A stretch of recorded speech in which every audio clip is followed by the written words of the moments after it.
Eddie Murray and Cal Ripken back in postseason play together for the first time in 13 years. Introduced before the ball game, much to the delight of the Camden Yards faithful. And it is a bright, sunshiny, beautiful day here. No clouds anywhere overhead. And the game time temperature is somewhere in the 70s, probably the mid 70s. And we're just about ready to play ball here. John Miller, Dave Campbell, and Kirby Puckett. And Kirby, welcome to the telecast. Postseason play a little bit in a different mode for you, though. Well, no doubt about it. I mean, it's nothing like the playoffs. I mean, a lot of guys play their whole careers and don't get a chance to experience this, John. So in order for you to just be one of the guys who just get here and knowing that in a 5-game series anything can happen and any team can win, you could probably be going on to the next step and ultimately the World Series. And the Orioles take the field now.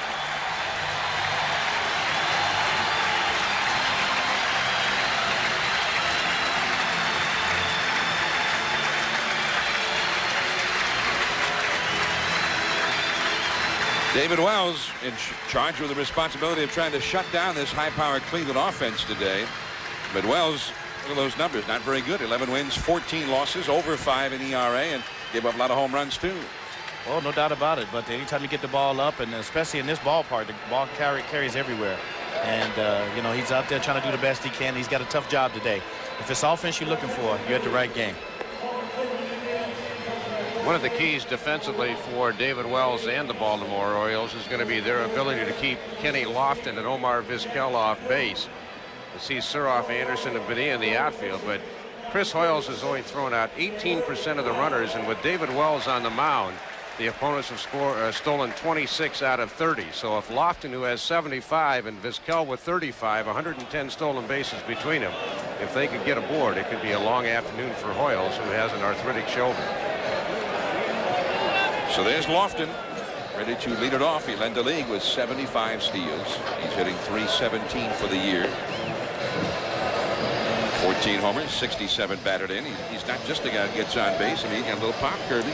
14 home runs. You can't take it for granted. You can't just lay it in there and think he's going to hit a base hit. He can hurt you. Mike Hargrove. I remember sometime last year we ran into Jim Leland doing a National League game on Sunday Night Baseball, and he started commenting about Mike Hargrove, and he says maybe it's time that Hargrove starts getting recognition as being one of the top managers around. And I mean, certainly the bottom line is there. 100 wins last year to the World Series, and here they are again, the best record in the American League, Dave. Kind of one of those understated guys, an organizational type guy, and they build from within with John Hart and Mike Hargrove. They're not the type of managers that call a lot of attention to themselves, and that seems to be more and more in the vogue in this day and age in baseball. Davey Johnson, the Orioles manager, first-year manager, and of course a great track record of success wherever he has managed, in first New York and then Cincinnati. And he came here, and the Orioles underachieved for the first 2/3 of the year. Had a great stretch run to make the postseason, but he said after it was all said and done, he said, you know, I wanted this one more than I ever wanted any championship with any team. And he says when you want something that bad, it takes a toll on you. So here we go. Kenny Lofton ready to stand in. The 1996 Major League Baseball Divisional Series ready to commence with it. The bunt, and it's popped up foul right back toward Kirby Puckett. And out of play for strike one. That's not much of a surprise to you, is it, Kirby? This guy's a pretty good bunter. This guy can he can bunt with the best of them. As you can see, Zeal's way in at third base. He still feels that if he gets the ball down, he can beat it out. Kind of like Rod Carew. No matter how close they came in, he still felt he could beat out a bunt. It's a good feeling to have. I used to have that feeling a long time ago. One strike the count, and the curveball is foul off the left field line and back into the crowd. So quickly, David Wells is ahead of Kenny Lofton, 0-2. Talked to Kenny before the game today, and he said in the last 2 weeks he's hit 4 balls down off his front leg and back leg, and he said he's a little tender, but he said it's not going to slow him down. Zeal is backed up at third base now.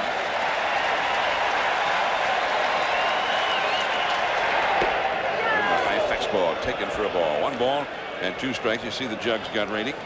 And Kirby Wells has got a little pap. I mean, he throws hard. He's kind of sneaky. He'll sneak up on you a little bit, kind of lull you to sleep with that curveball, and he has a great changeup too that you won't see against the left-handed hitter, but you'll see it against the righty.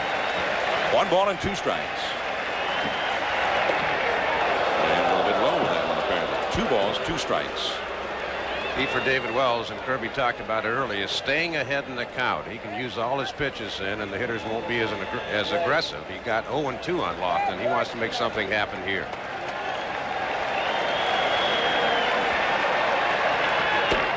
And he swung at it. Strike 3. He went back with a high, hard one. Lofton tried to hold up, could not do so. There is 1 away. Well, as you know, the high fastball is the hardest pitch in the world to lay off of. I can kind of attest to it. And once you start your swing, it's kind of hard to stop, as you saw Kenny. Too late. So he is gone, and here is Kevin Seitzer. Lofton down on strikes, and now Seitzer. Now this lineup took on a much different look to it with the arrival of Kevin Seitzer for the Milwaukee Brewers. And of course, Cleveland had been very poor against left-handed pitching, not just this year, last year as well. And that's a strike on the outside. 6 consecutive fastballs by David Wells. Didn't know if he was going to try to establish the breaking ball early and then go fastball. Just the opposite in the early going. Jugs got to get that one at 93 miles an hour. Jim Thome is on deck. And is fouled on the right field line, and quickly again Wells ahead 0-2, just as he was with Kenny Lofton. Very important for David. The far ahead he gets, he didn't have to worry about kind of guys sitting on his fastball. Now you got a chance to use all his pitches. Hopefully, he won't have to use too many to get Seitzer out.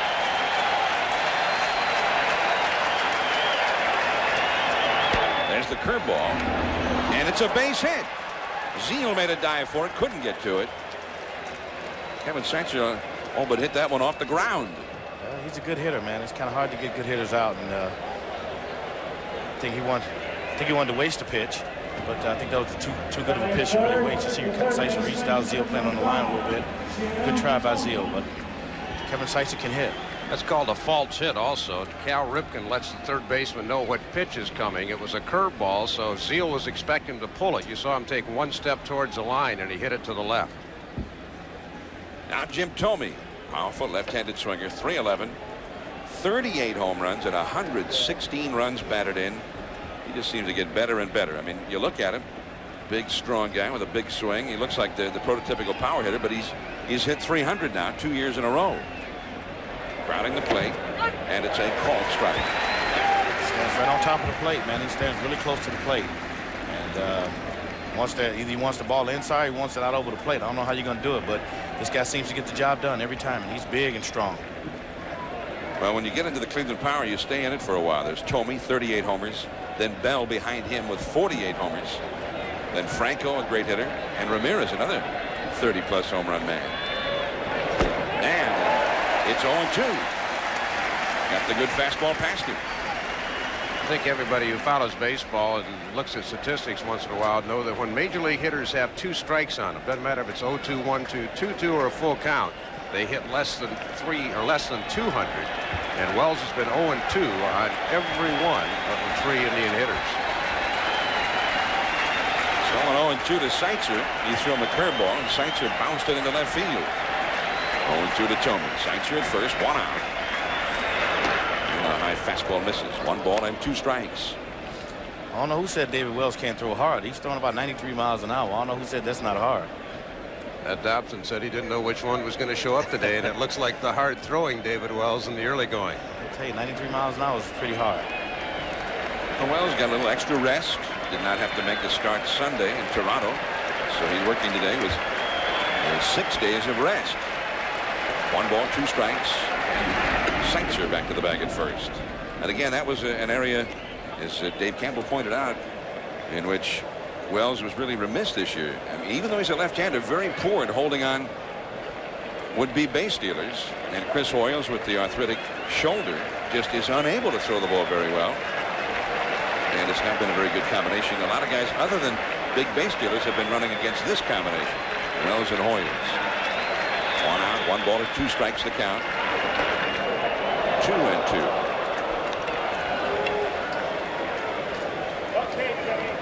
A lot of times managers control the running game by a set of signs, and occasionally pitching coaches call pitches. And you see Chris Hoyles looking in, and I think Pat Dobson is calling a lot of pitches early for Wells. If he gets into a good pattern, maybe they'll turn it over to Hoyles at that point.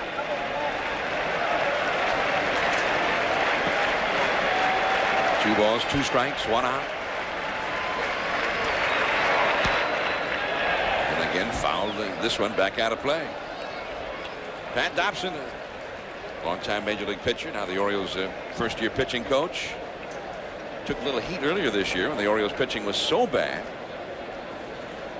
But of course the Orioles made their stretch run and the pitching was vastly improved. Yeah, one sunflower seed's a fastball, two's a curve. Now Pat's going through some signs.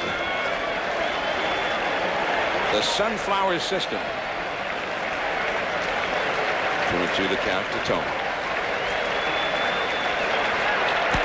Fastball again, popped up foul. So Tomey hanging in there. Ball back out of play on the third base side. 2-2 the count. Kirby, as a hitter, did you feel the more balls you could foul off and an at bat, the advantage was more yours? Well, no, not really. I usually try to put that first one in play, Dave. When I played, I went back to the old school theory. You know, that usually the pitcher was trying to get ahead of you back in the old days, and my theory was I'm gonna try to get ahead of him too, so we'd all meet in the middle, hopefully. But usually I was looking for that first fastball I could see and hopefully put it in play and hopefully not hit at anybody. Tomey, on the other hand, is a guy who always goes about as deep in the count as any hitter in the American League. A swing. Well, it ticked off the bat. A foul tip held by Hoyles. Strike three. Tomey, who had walked 123 times this year, and he also struck out a lot too.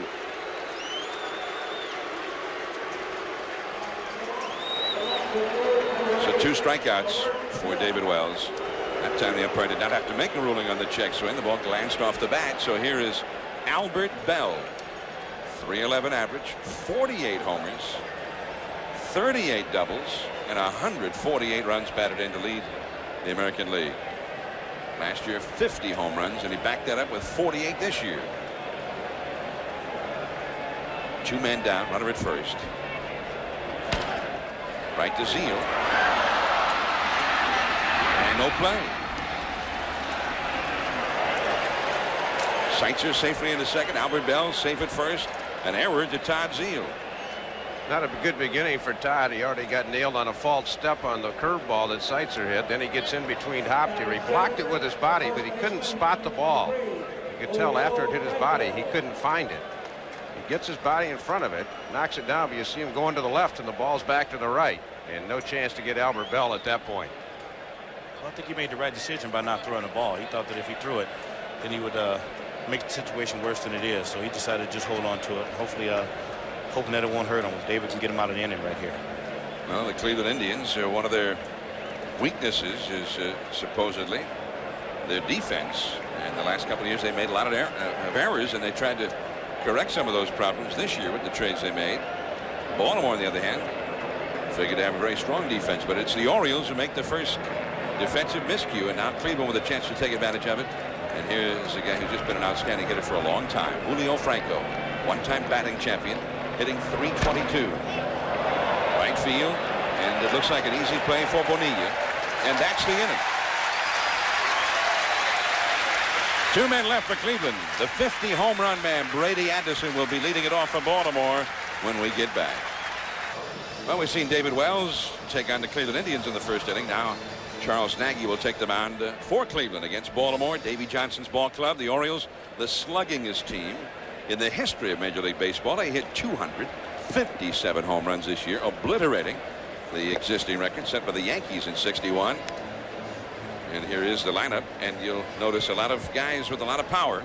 The FedEx Orioles lineup. Brady Anderson, 50 home runs, center field. Todd Zeal at third base. Roberto Alomar, his biggest home run year, second base. Palmeiro, first base, fourth in the league in RBIs as well. Bobby Bonilla, 116 RBIs in right. Cal Ripken, 102 RBIs. Eddie Murray, the DH, 501 career homers now. B.J. Surhoff, his best home run year. And the catcher, Chris Hoyles, with 25 homers. He hits ninth. And on the mound, 17-game winner Charles Nagy, well capable of shutting down those big Oriole bats. Kirby? No doubt about it. Nagy's going to keep that ball down. He gets a lot of ground ball outs. Got a good split finger fastball, a good slider, and got a big slow curveball too. So he's going to do his best to keep the ball down and hopefully keep it in the ballpark. Tough to do against this guy, Brady Anderson. And you see that sinker right away. Brady 50 homers, 110 runs batted in, a .297 average. And it's interesting, he only hit 19 of those 50 home runs in this ballpark, which is a great home run park. No doubt about it. I'll tell you what, not a bad team. You got a leadoff guy hitting 50 home runs. That's incredible. So keeping the ball in the ballpark against Baltimore, that's what it's all about, and that's what Nagy's got to do today. The Orioles many times this year had a hard time scoring runs if they did not hit the long ball. Well, that's how they win ball games. They're going to try to do it today, I'm sure. That is a foul on the first base side. John Stearns, the Orioles first base coach, picks it up. Utah Street, the corridor out there, a promenade inside the ballpark proper itself, between the big warehouse, the 19th century warehouse, the old B&O warehouse, and the right field area, lined with shops and Boog's Barbecue. And of course some bleachers have been added just above the big wall in right field. A drive headed for Boog's Barbecue. 1-0 Baltimore onto Utah Street.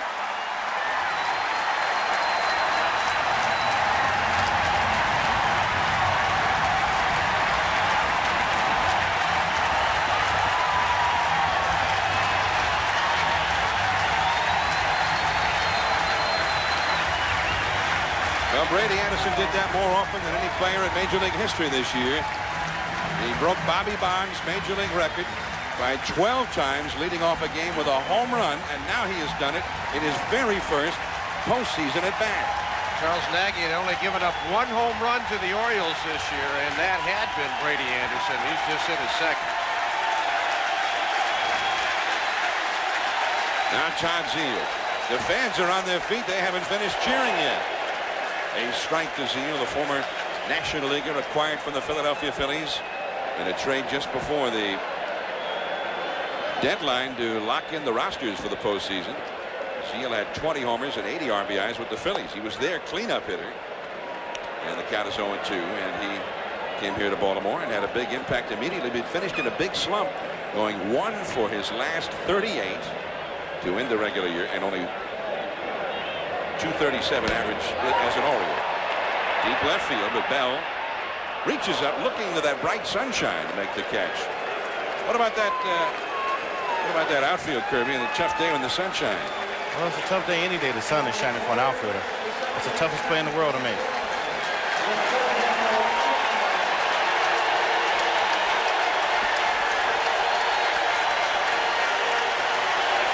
Reception for Roberto Alomar. A lot of cheers, some scattered boos, and many even rose with a standing ovation for Alomar, and he takes ball one. And I suppose this time of year, if he's your player, Dave, the fans have one interest, that he's in there and he has a great series. Oh, absolutely. Nagy's got to get his breaking ball down. He's hung two and he's gotten crushed. That's a better one there. 1 ball, 1 strike to Roberto Alomar. Had a big year for the Orioles, .328 average, 22 homers, 94 RBIs, and as usual played a great second base. Over the middle and deflected by Vizquel away from Kent, although I think he would have beaten it out anyway. A base hit for Alomar.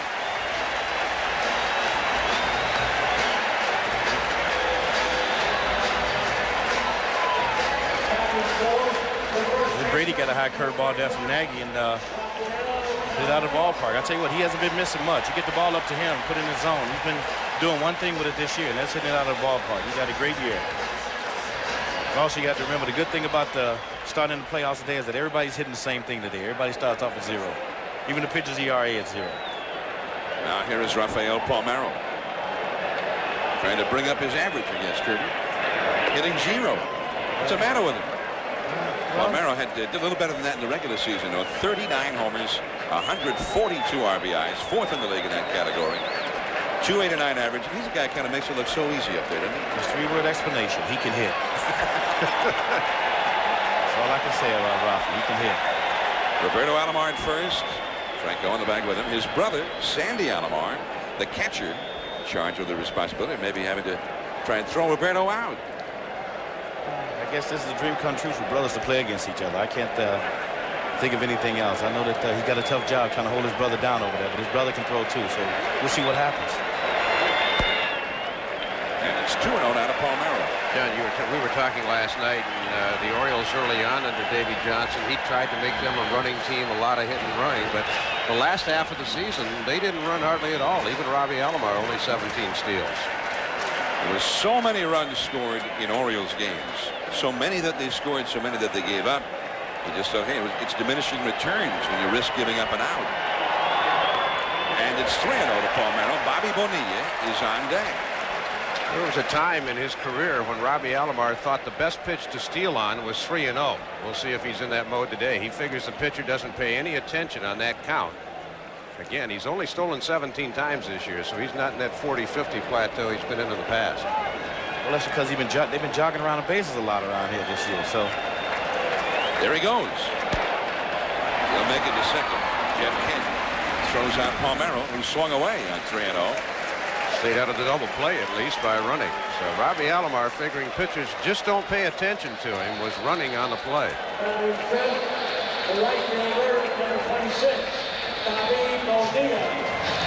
Alomar gets a good jump. Nagy gives him kind of a cursory look. Kent stays down, sees he doesn't really have a play at second, and he takes the play at first base to retire Palmero. Also a good thing that Roberto Alomar did with that was look back to see where the ball was. If he wasn't looking, might have hit him. He had to jump over the top of it. Here's Bobby Bonilla. And he chases that pitch, and it's 0-1. It's a tough pitch. I think there was a fork ball right there. As you see, Nagy's try to keep the ball down and away from lefties, I think, and kind of running in on righties and then go away with his slider. So we'll see what happens. Bonilla ended up having a fine year with the Orioles. 28 homers, 116 batted in. One of 4 Orioles over 100 RBIs this year. And of course, then Zeal had 99, most of them with the Phillies. Alomar had 94.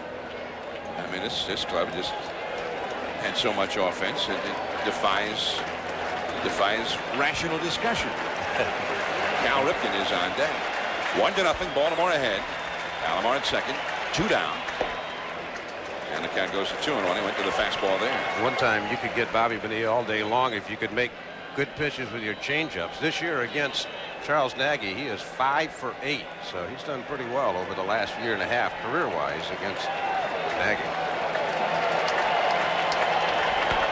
That is foul. He drilled it, but foul. Again, an off-speed pitch, way out in front of it. 2 balls, 2 strikes. You see some scattered clouds off in the distance as we look in to the Camden Yards ballpark from down the right field line. The red, white, and blue bunting is out, a baseball tradition for the postseason. 1-0 Orioles. Alomar at second, ready to go in anything. 2-2 to Bonilla. And it's full now, 3-2. Now first base is open. You got a right-handed hitter coming up next. Well, he got 20-some home runs too, so you can't hide from these guys. Wherever you go, there's home runs and RBIs everywhere, so you're gonna have to face somebody.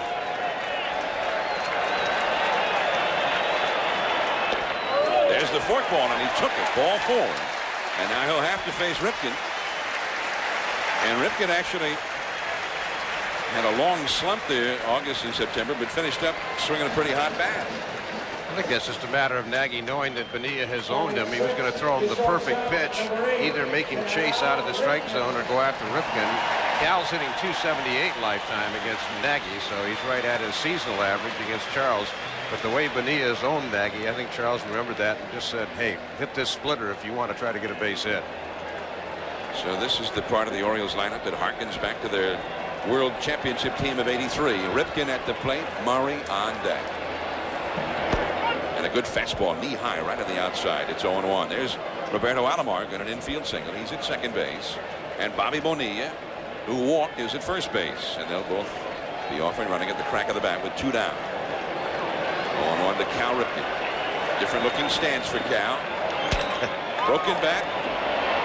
Vizquel throws him out at first base. And that ends the inning. Baltimore has gone ahead with a run in the first inning of the Brady Anderson home run. Manny Ramirez coming up for Cleveland. Major League Baseball Divisional Series, Game 1 between Cleveland and Baltimore here at Camden Yards. I'm John Miller with Dave Campbell and Kirby Puckett. Omar Vizquel has had a frayed labrum all year. Ripken hits this ball. Thome screens off Vizquel. Omar looks to second, goes to first. It's a good thing it was Cal because you can see that throw die. He's not very strong armed right now with that labrum. He'll be having some surgery apparently when it's all over with and get it cleaned out. And for now, playing hurt here is Manny Ramirez. Powerful right-handed hitter, and he loops one foul off to the right side. Ramirez came back this year with 33 homers and 112 batted in.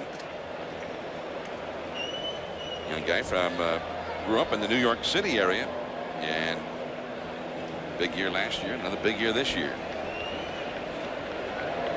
Got kind of an Albert Bell look at the plate. Crouched near the plate, and he takes outside. 1 ball, 1 strike, 1-0. The Orioles ahead of Cleveland here in the second inning. Jeff Kent and then Sandy Alomar will follow against David Wells. Wells threw mostly fastballs in that first inning. Gave up 1 hit. That one is gone if it's fair. It's tied up. Manny Ramirez. And he crushed that one. A shot down the left field line. And it is 1-1. Both pitchers have been hurt with their curveball in the early going. Nagy gave one up to Brady Anderson, and Wells got that one up to Manny Ramirez.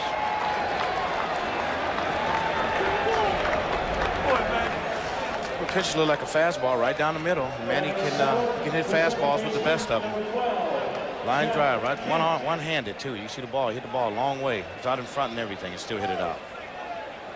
Pitchers have a tough job today to keep these guys, keep both offenses at bay, and it's a tough job to do, but I think they can handle it. We'll see what happens.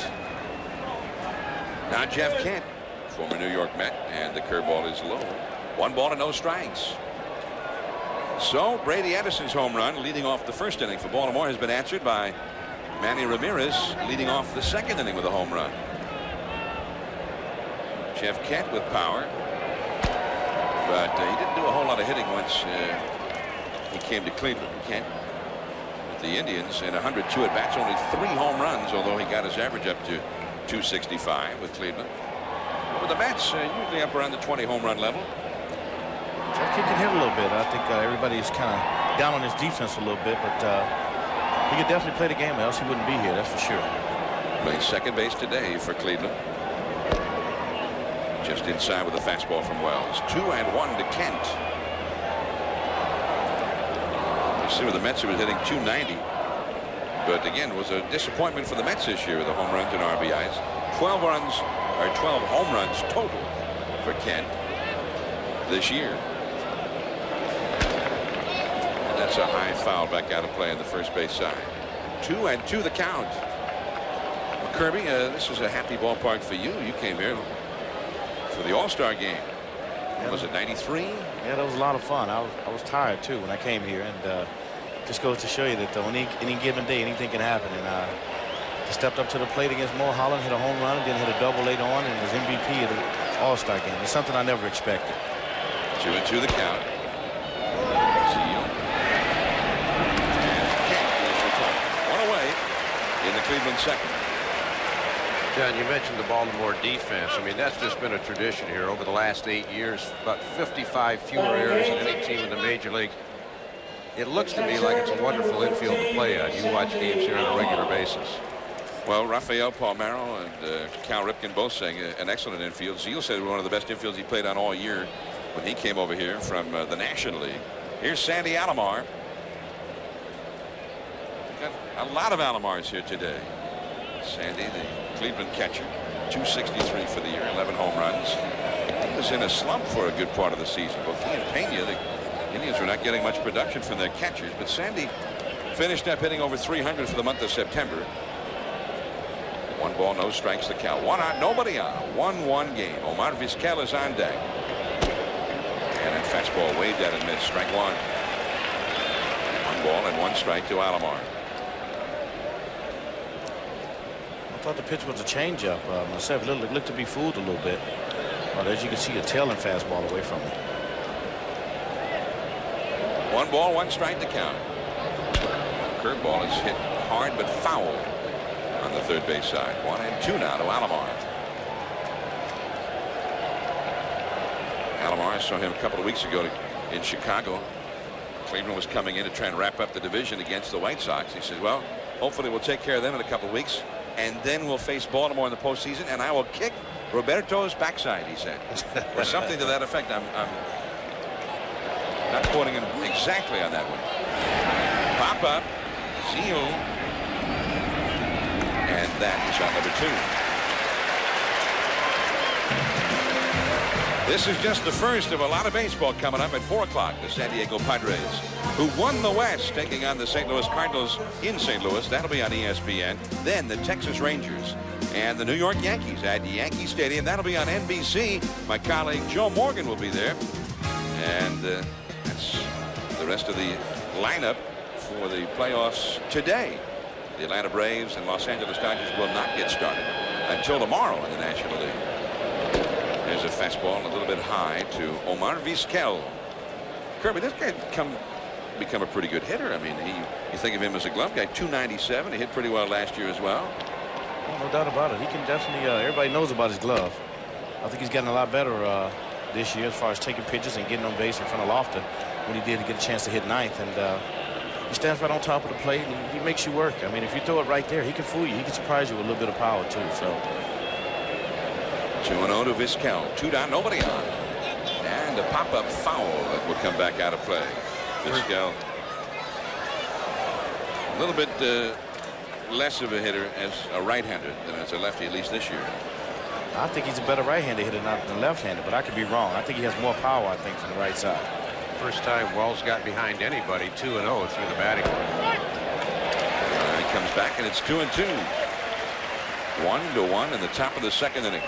Some guys have cousins when you're hitting. Kirby, I know you had some. Vizquel, not David Wells. 1 for 23 lifetime against Wells. And a pop foul that will go back out of play on the first base side. Leadoff man Kenny Lofton is on deck, and he would be next. Like I said, the good thing about today is that everybody started off batting 0 today. So all averages and everything are good, but you got to start a whole new average in playoffs and in the World Series.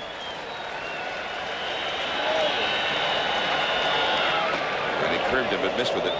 3-2. Well, you saw those numbers. Vizquel, his average lower as a right-hander, but a little more pop as a right-hander. Guess I was right. Not a whole lot of pop from either side, though, when you come down to it. I mean, we're talking in relative terms here. 3-2 to Vizquel, and he walked him. This guy that David Wells has owned over the years, and he has walked him. Not a good sign, Dave.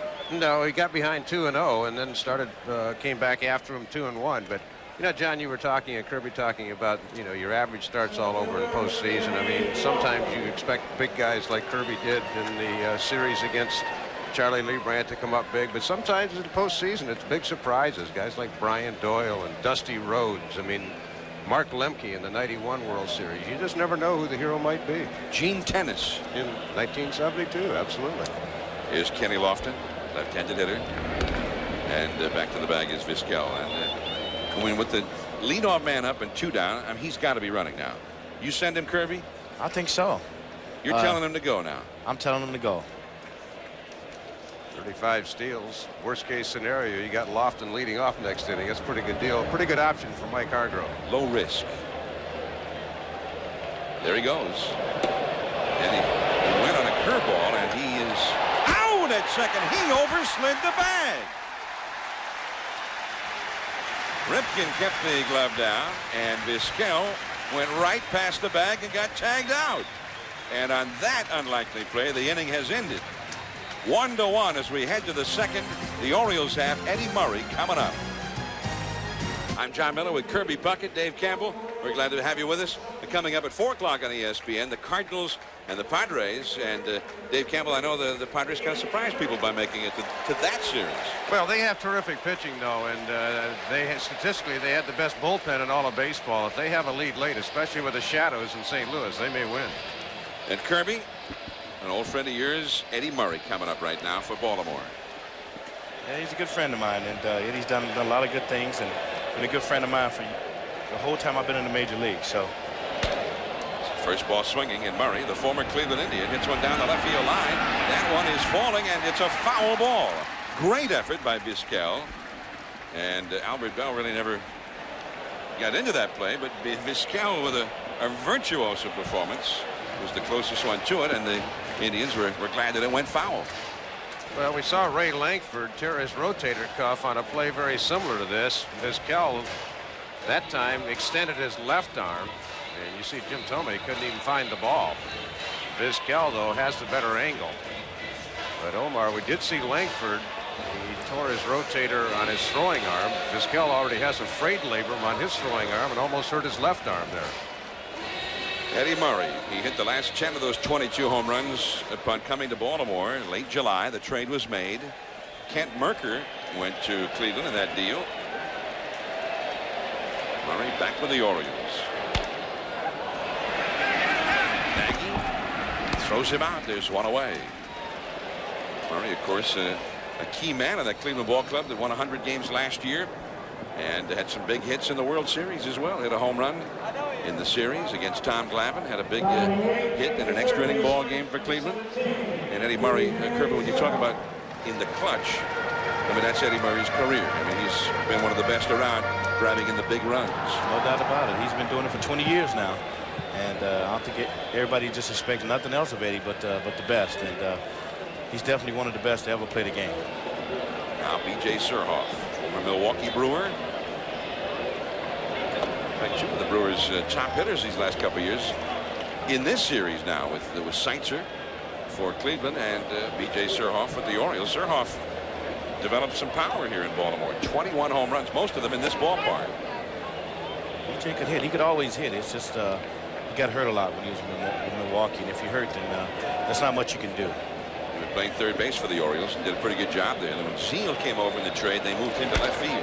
There's a drive into deep right center field. This one headed for the bleachers. 2-1 Baltimore.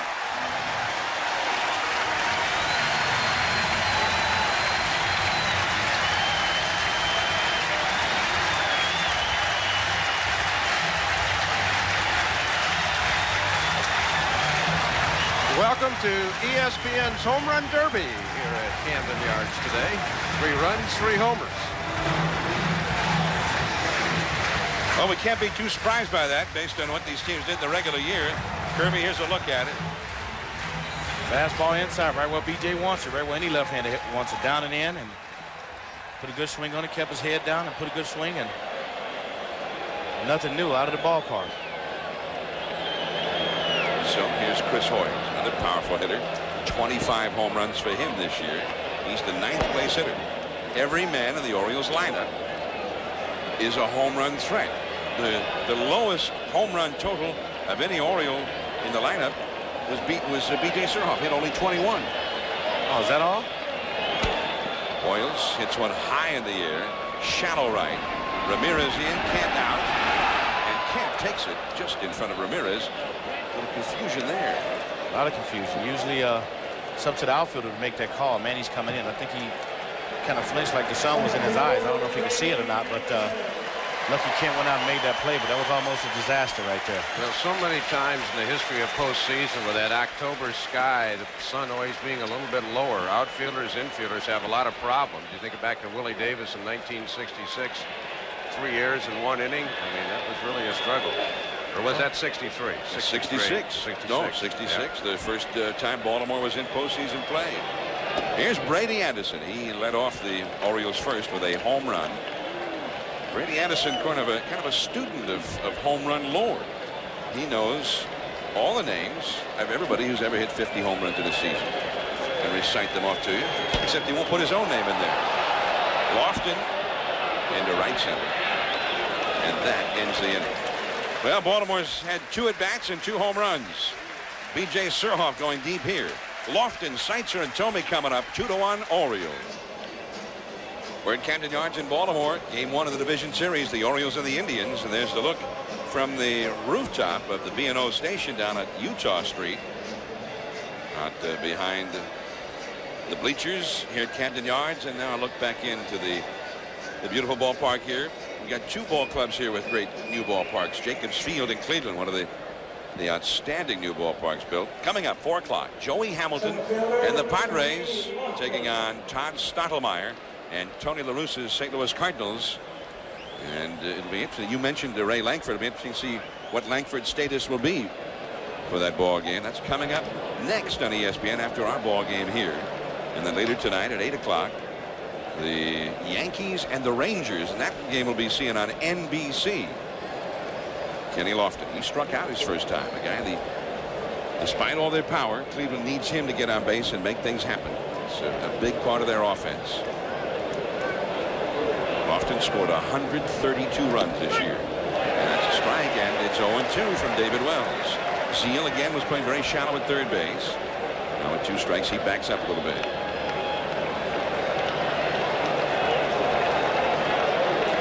Two to 1. The Orioles leading Cleveland in the third. And that fastball missed. 1 ball, 2 strikes. Kevin Seitzer on deck. And then Jim Thome for Cleveland, the top of the batting order here in the third inning.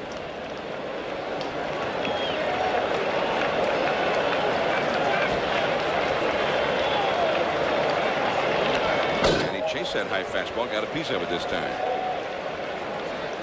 We mentioned what a bright sunshiny day it is. There's the sky that the players are having to look up into whenever a ball is hit high in the air. We've seen several players have a problem with that already.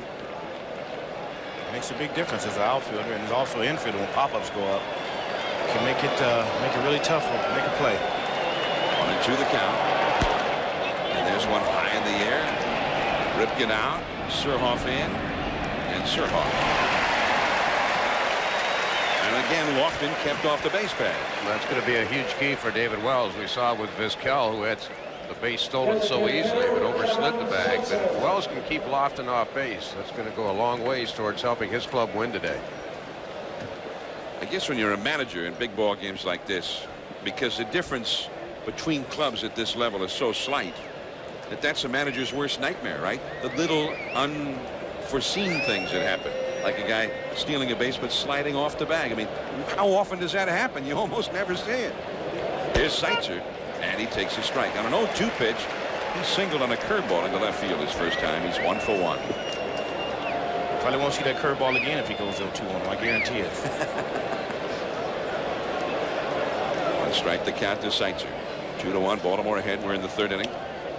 And a fastball away. 1 ball, 1 strike.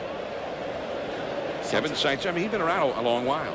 Something that intrigued me is that he's been around a long while. He can hit, man. I mean, if you get a guy on second base, and Kevin's he's a prototype number 2 hitter. He's going to get that ball to right field to get that guy over and do his job, and he's always been able to do that. 2-1. Well, again, the Indians last year at postseason 1-4 against left-handers, and they appeared all year long to struggle with them. Seitzer hit .368 against lefties this year, and that's why John Hart went out and made that deal. Tribe went 19-7 after they got Seitzer. And it is 3-1. Jim Thome, the big left-handed slugger, is on deck.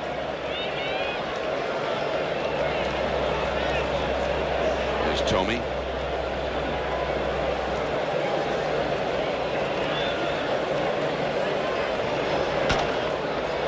Zeal makes a long throw right there. Then after the 3-1 pitch, turns into an easy out. 2 men gone now with Thome coming up. One of the key things for David Wells, first pitch strikes, 8 out of the first 11 hitters. He has gone 0-1 on. I think he turned that pitch over a little bit on him. Kevin Seitzer looking for something to really juice right there, and just took a little bit off of it, kind of faded away from him. Some pitchers call it a batting practice fastball. When they just know a hitter is all juiced up for that good heat, they just kind of throw in about 70 up there. Well, I'll tell you what, it better be fading, because if it's out over the plate, he can be hurt by it. Here's Thome. And he's hurt a lot of guys this year. 38 home runs. Struck out his first time today. And a fastball in there for a strike from Wells. As you can see, Thome right on top of the plate. I mean, this guy's back foot is almost touching the backs. Almost touching the plate almost. Look at how close he is. It's kind of tough. It's kind of inviting you to, he dares you to throw inside, I guess. And the curveball is too low. 1 ball, 1 strike to Jim Thome. Many of these Cleveland players came up when this ball club was a bad ball club. Guys like Thome, Albert Bell, the former second baseman Carlos Baerga, Sandy Alomar, although they picked him up in a trade, he came over when they were a bad ball club. Lofton came up onto the scene when they were a bad ball club. So it's a ball club that, although it has this reputation, sort of a swashbuckling reputation of a lot of guys, a lot of guys who caused a lot of trouble. I mean, it's a very close-knit ball club in many ways. I mean, these guys have been together for a long time. It makes winning more gratifying when you lose after a while and then all of a sudden you win. It makes it, I think you appreciate it a lot more than you do. Charles Nagy was here in 1990, and of course 91 was the year the Indians lost 105. So they went through a lot of struggles, and I guess, you know, I agree with Kirby. Once Sandy Alomar was here, he suffered through it. I guess when you reach the point where you become successful, you finally do walk with a little swagger.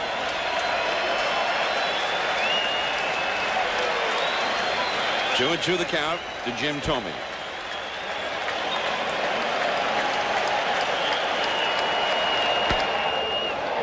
Anderson will have to play it on the bounce. Base hit. And that keeps the inning going for Albert Bell.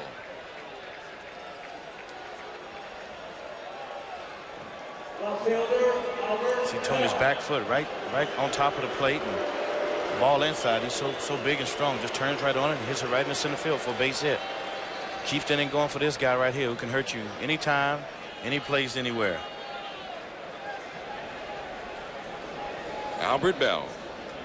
And of course, I mean, Albert's not just the guy up there swinging from the heels trying to pull everything. I mean, a little home run to center field, to right center. Uses the whole ballpark. It even makes him more dangerous. Say when between at bats, the Indians are in the dugout. Albert will go back and look at the video machine of previous at bats, trying to get a little edge against a pitcher. Well, as a player, you want to keep that edge. Once you lose the edge, then you're not going to be any good anymore. So you have to be just a little bit better than everybody else in order to keep that edge. That's what Albert has to do to stay sharp and keep the edge. That's what he's going to continue to do. Also keeps a book not only on every pitcher he faces, but on every umpire and their tendencies behind home plate. I asked you before the game if you did that, and you went, I'm up there hacking. That's what I try to do. I go back to the old school, though. You know, when pitchers try to get ahead of you, you're usually going to get something close to the plate. And a fastball for a strike on the inside. Albert didn't want to call the strikes in there. Because he usually don't let. Usually when you throw inside like that, he usually hits it out of the ballpark. So I guarantee Wells won't come back in there again with that same pitch. 1 ball, 1 strike to Albert Bell. 2 down, Thome at first. We're in the 3rd inning. It's Baltimore 2, Cleveland 1. See, Albert has had some success against Wells in the past. I think Albert's had success against a lot of people. Less against Wells than a lot. A high pop-up. Back of 3rd. Ripken comes over. Zeal in foul ground. Zeal. And that ends the inning. Albert Bell fouls out to 3rd, leaving a man at first. Todd Zeal coming up. Then Roberto Alomar and Rafael Palmeiro. 2-1 Baltimore. ESPN's coverage of the 1996 Major League Baseball Divisional Series continues now from Baltimore. Game 1 of this series and game 1 of the whole tournament. And there's a called strike to Todd Zeal. Coming up at 4 o'clock, it'll be the Padres and the Cardinals here on ESPN. Chris Berman and Buck Martinez will be there to cover the action. Todd Zeal flied out deep to left his first time, and Nagy misses with 1 ball, 1 strike. Later tonight, it'll be the Yankees and the Rangers. Pretty interesting series there. David Cohn and John Burkett will duel at Yankee Stadium. That'll be on NBC at 8 o'clock tonight. And sinker misses inside. 2-1 to Zeal. Charles Nagy, the ace right-hander for the Cleveland Indians, a 17-game winner, but he has given up a home run in each of the first 2 innings. Vizquel gets to it. The throw. Not in time. Well, again, it's very apparent that unless Omar Vizquel fields the ball cleanly, the weakness in the throwing shoulder, no chance to get Zeal. I mean, Omar at one time, when he's healthy, has a good arm. He doesn't come up with it cleanly. And then when he finally gets up, Zeal a slow runner, but he just can't get enough on the throw. He's out there playing with sheer guts right now, and shoulders hurt a little bit. But as you can see right there, Nagy, another curveball up in the zone that he gave Zeal a chance to hit over there in the hole. And it's a good try by Vizquel, but he just couldn't throw him out. Here's Roberto Alomar, and an infield hit his first time. Fastball Down and away, that sinking fastball. 1 ball and no strikes. Kirby, you mentioned it for the very outset. One of the keys for Nagy, getting the ball down. And and we saw it there. I mean, that pitch was really up to Zeal. Palmeiro on deck. He misses outside of the fastball. 2-0. Charles Nagy, a lot of people say he should be in contention for the Cy Young Award, and when asked about his season, he said, yes, a good year, but if I don't do well in postseason, people are going to forget how well I pitched during the season. There's no doubt about that. And it's 2-1 now to Alomar, with Rafael Palmeiro coming up next. Alomar has had a history. You see Mark Wiley, the Cleveland pitching coach, and a former Orioles pitching coach. And there's a lot of Baltimore influence in that Cleveland hierarchy. But Alomar, when with Toronto, had a history of being at his very best in the postseason. There goes Zeal. Just a dribbler. Sandy Alomar throws out his younger brother Roberto as Zeal takes second. Well, again, the Orioles did not run much towards the end of the year, but we saw Alomar steal on a 3-0 count, saw a hit-and-run play there, so maybe Davey Johnson's reverting back to National League Baseball here in the playoffs. Well, it might be a good idea, though, Dave, right? I mean, you expect, although they had all of these runs scored in the regular season, it's going to be a little tighter, a little lower scoring probably in the postseason. Well, everybody expecting it in the National League with the great pitching staffs over there, but in the American League, wondered if they felt the same way, but evidently Davey feels it's going to be a relatively low-scoring game. And also, you got a guy coming up with 142 RBIs. We get him in scoring position for him. Zeal at second. 1 out. And Baltimore leading 2-1. Palmeiro grounded out to second on a 3-0 pitch his first time. People maybe with Brady hitting 50 and Cal and Eddie 142. Jim Gentile back in 1961. And Palmeiro set the new record. And that sinker is low. Of course, 61 was the year when we had 8 guys hit 40 or more home runs. Would we have 17 this year? Vinny Castilla becoming the 17th to do it. 17 with 28 teams, and 8 that year with 18 teams. And that's a foul by Palmeiro. Hey, tell you what, if you're an offensive-minded person, it was definitely your year to watch a lot of good baseball this year if you like offense. If you like pitching, then you probably didn't want to watch much this year. Well, which do you like? I like offense. What a surprise. Well, I mean, I think it's awfully nice to have 2-1 games when every sometimes, but I think people want to see action. Zeal in second.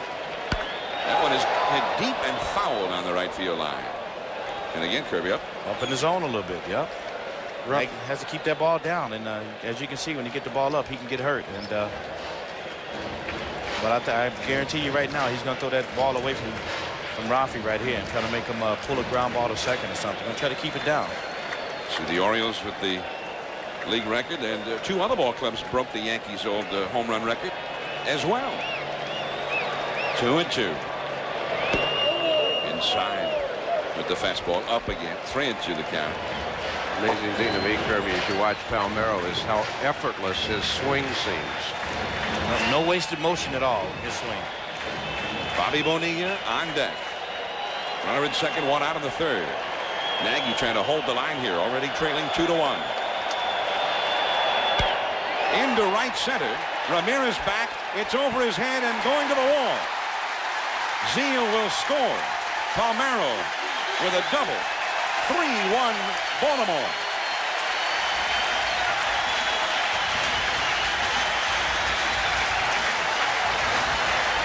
You hear the word elevation a lot when they talk about Denver baseball, but it's also true for Charles Nagy at sea level basically here, because he's elevating the ball and the Oriole hitters are not missing it. Mike Wiley on his way to the mound.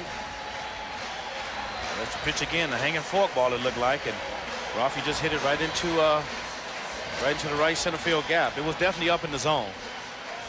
If you have the ball up, you've done half the job of the hitter. He doesn't have to lift. He just has to make contact. That's right. And I'm sure if you ask Nagy about that pitch, he'd like to have it back. Well, Palmeiro, in addition to his 39 home runs, also had 40 doubles in the regular year. And you don't get 142 RBIs unless you bring in a lot of guys when they're out there at second base. Yeah, but you got to be fortunate to have the ducks on the pond, as they say, and had a guy in front of him that hit 50 home runs and scored 100-some runs, and a guy hitting second that also hit 20-some home runs and scored 130 times or whatever. So here's Bonilla, and he takes ball one. Bonilla walked his first time, and again first base is empty, and the right-handed batting Ripken is on deck. And Bonilla, as Dave pointed out the first time, has done well against Nagy. 5 for 8 lifetime. Pickoff coming with Vizquel moving in behind Palmeiro at second, but no throw. Nagy has labored here. 46 pitches, and Baltimore really has had a very considered approach. I mean, they've not been swinging a lot of bad balls. Often against pitchers like Nagy, they did. That is a strike. 1 ball, 1 strike. Makes it kind of tough. I bet you Wally went out and told him that he had a base open with Bonilla, and probably told him you got to get the ball down. I bet you that's what he told him.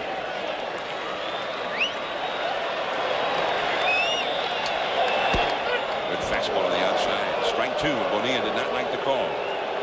Fastball in, fastball away. Nagy this year has struggled a little bit against Cleveland, though. Against Baltimore, though, he has allowed 26 base hits in 17 innings. What do you think, Kurt? Strike? I'm a hitter, man. That was out. It was outside. An overhead shot. I saw you flinch when we saw that. Well, flashbacks. You know, I kind of get these flashbacks when I'm up here. But the umpire called it a strike, and that's the good thing about baseball. If he calls it a strike, no matter where it's at, it's a strike. Drew Coble, the home plate umpire. All right. Now, what about that pitch then, Kirby? Well, it's been a long time since I've seen this many pitches. So that pitcher can't have both sides of the plate, right, Gerb? Well, I'll tell you what. Actually, that was a good pitch by Nagy. I could have sworn he was going to go away with that pitch, but he came back inside. It looked pretty good too. Looked real good. And there's the splitter, but too low. 3-2 now to Bonilla.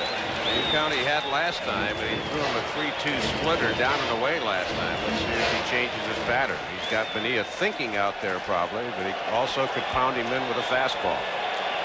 There's Palmeiro at second. 1 out. 3-1. Baltimore ahead.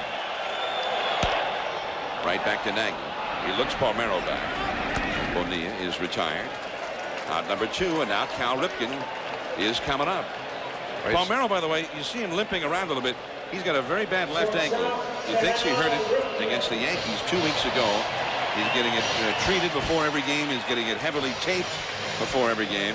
But he really has been hobbling out there, and it's ugly to look at. It's all swollen. But he's not able to take the time right now to let it heal up. No, not right now. You don't have a lot of time for healing right now. I think if you don't have anything broken, you're going to be playing in these games right here. This is when they really count. So Ripken now with a man in scoring position. He grounded a short his first time. Alomar set up on the outside. That one came inside. 1 ball, no strikes. As you can see, Nagy missing a lot. He usually doesn't miss a lot. Usually when Alomar sits outside, he throws it outside. So his location is a little bit off today. But here's Ripken hitting again with a new stance again. Every time I see Rip, he's got a new stance for him. So I've got 1,000 of them. On the outside, nice pitch. 1 ball, 1 strike. Never ceases to amaze me. He has success one way, then all of a sudden, if he gets 3 hits one way, he'll come back the next day and he'll change his stance. Him and Ken Herbeck were the best guys that I've ever seen to like change their stance overnight. I don't know about them, but me, if I get 3 hits, I know the next time I come up, the next game, I'm batting the same identical way that I did the night before. And that's outside. 2-1 to Cal Ripken. Palmeiro at second, 2 down. Eddie Murray on deck. Going to be very important with that bad ankle of Palmeiro that he get a very aggressive lead. Manny Ramirez led the American League in assists this year. Lofton throws well in center field. And that's foul. 2-2 now to Cal Ripken. It's a matter of Palmeiro, not a real speedy runner to begin with, but you can still be a good base runner even if you don't have great speed. You just got to lengthen your lead out a little bit and hope maybe Sandy Alomar isn't in a throwing mode to try to pick you off. That's one thing you can't do against Texas. Fudge Rodriguez. He is a weapon behind the plate.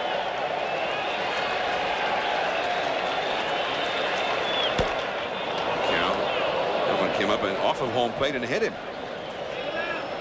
Wonder if he'll miss a game. I was thinking the same thing. I don't think there's anything to keep him out of a game. I think he'll swing. He's out front of the 4th ball, comes back up and hits him. 2-2 to Cal Ripken. Played now in 2,316 consecutive games. He played 163 this year. The Orioles had a tie game with Texas. Did not count in the standings, but counted as game played. 2-2. Palmeiro at second, ready to go on anything. Down the left field line into the corner. Foul. Hit that one pretty well. And the fastball away. It was up a little bit too, I'm sure.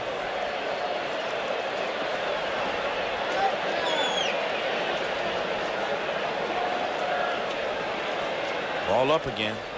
Rip just wristed it out there and just used those strong wrists of his and just foul. Would not stay fair for him. Look at Nagy. Nagy knows he wants to get the ball down, and he's getting the ball up a lot. 2-2. Over the infield. Base hit. Palmeiro will score. Cal Ripken delivers another run. 4-1 Baltimore.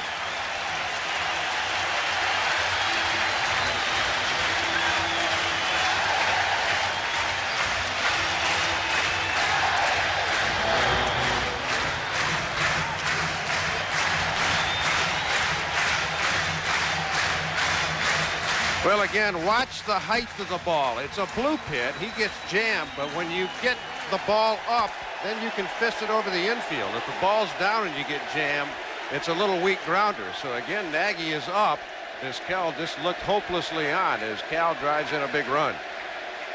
Now Eddie Murray. 1 ball and no strikes. Murray and a little dribbler back to the pitcher his first time. He's 0 for 1.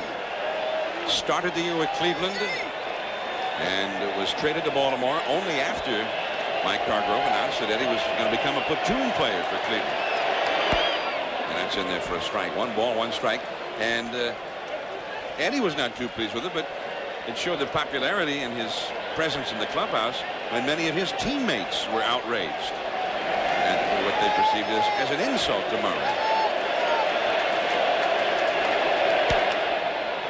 It's out of play. 1 ball and 2 strikes now. Baseball is such a game of first. David Wells saw his team score first. We also talked about first pitch strikes. Wells is throwing 9 out of 13 first pitch strikes. Charles Nagy 11 out of 16 first pitch balls. He's been getting behind in the count, and that makes hitters a lot better. That's off the outside. 2-2. Cleveland has the bullpen up now. Right-hander Danny Graves, a rookie, has started warming up in the Cleveland bullpen. We're only in the 3rd inning. This is not what Mike Hargrove had in mind. Ace right-hander Charles Nagy giving up 4 runs and 6 hits. We're only in the 3rd. Right to Franco at first base, and that will retire Murray and the Orioles. But 2 more runs for Baltimore.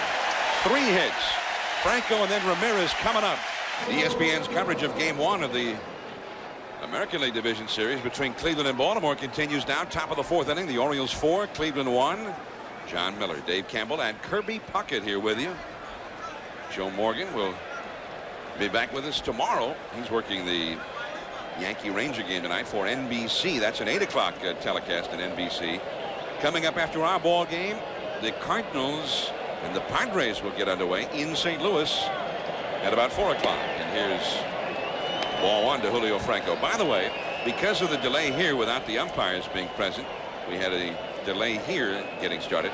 The starting time for Game 2 of our broadcast day, the game in St. Louis will start now at 4:25, we've been informed. Here is Julio Franco with a 1 ball, 1 strike count. He flied out to right his first time. And then Manny Ramirez, who homered, is on deck. Jeff Kent due up 3rd. David Wells goes to work now with a 3-run lead. But it's only the 4th inning, facing one of the most prolific offensive ball clubs in the game, the Cleveland Indians. Oh, Franco lost the bat, and it hits the roof of the Cleveland dugout, 3rd base side, as he fouled that ball. And the fans in the box seats and his own teammates were glad that it hit the roof. So was I. The fans in the front row are going, thank you so much. Well, as you know, Franco holds the bat. He holds down on the knob, and he only holds it. He's so strong with his only 2 fingers and his thumb. That's it. He doesn't have the ring finger and the little pinky holding the bat. So he's pretty strong, and he's holding, he's pointing it at the pitcher, and therefore slipped out his hand that time. Pretty long and heavy bat, too.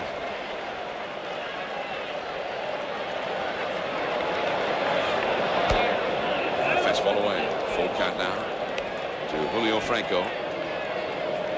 Or I beg your pardon. 2 balls, 2 strikes to Julio Franco. See, Nagy, as Dave was pointing out, has started behind almost every hitter. Wells has started ahead of most of the hitters on his side. That's a high foul. It will go back out of play, and the count is 2-2.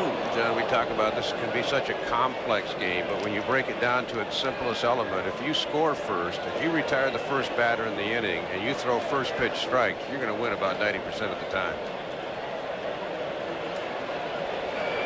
It's too simple for me. Roberto Alomar in second, drops it, picks it back up. Plenty of time.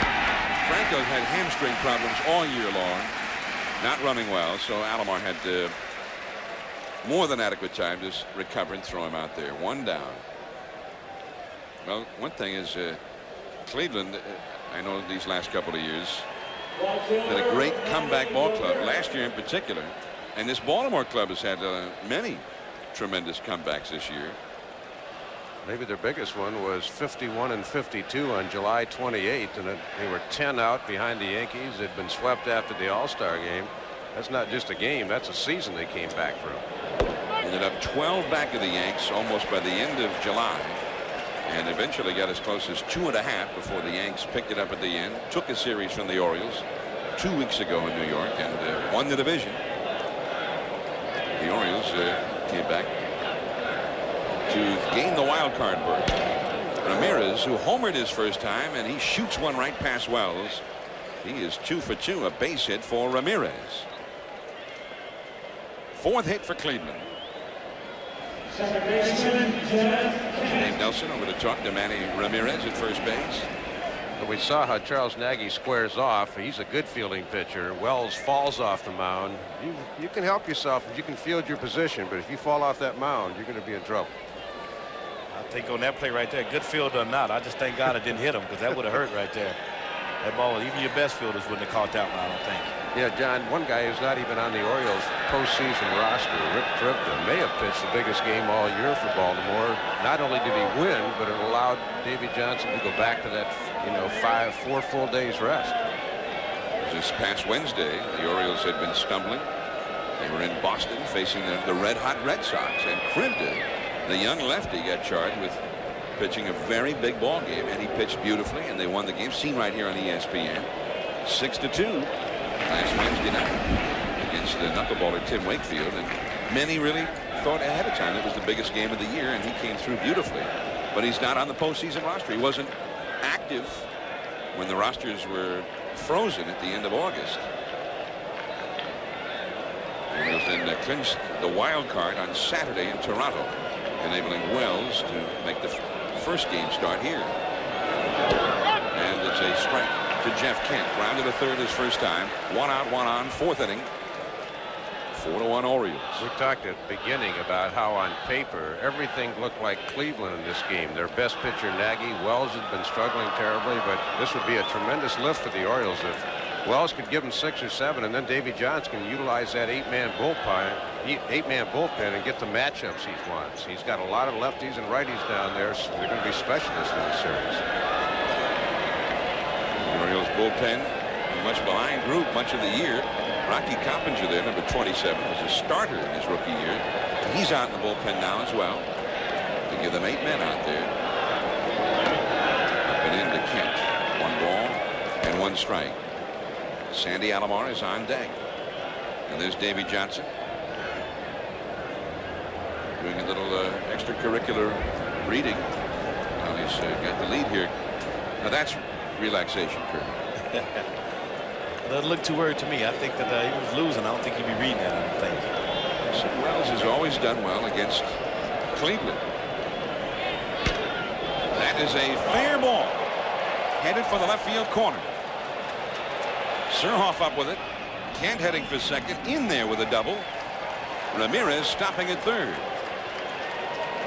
There's a long way to go yet in this ball game, and if you're the Cleveland Indians, you might well look at it. Well, they've only got a 3-run lead against it. I mean, Cleveland scores a lot of runs. What a pitch from Wells. It was a good pitch. Fastball inside, right where Ken wants it. Put a good swing on it and didn't hook it enough. It just stayed fair by plenty of feet, plenty of room down there, and got a double out of it. I mean, it's only the 4th inning, man. This game got a long way to go, and I think it's going to be a lot more runs scored than people think today. But we'll have to stay tuned and watch. All right, well, we'll stay. Okay, you stay and we'll stay. I'll stay. We've got a commitment now. Kirby will stay the rest of the day. 1 out, runners at 2nd and 3rd. Here's Sandy Alomar. And it's ball 1. Suddenly Wells not starting ahead of every hitter. Looking a little tentative after that shot by Ramirez back through the middle, and then fastball Kent turned on very well. Omar Vizquel is on deck. The infield stays back, normal depth. And a pop foul off the first base side. 1 ball, 1 strike. Radar reading at 91, so Wells still has good pop on the fastball. ESPN in the postseason, and we'll have you covered through the postseason. We're back here in Baltimore tomorrow at 1 o'clock. We'll have a ball game from Dodger Stadium at 4 o'clock tomorrow, as well as coverage by NBC and Fox in the primetime hours. That is a base hit.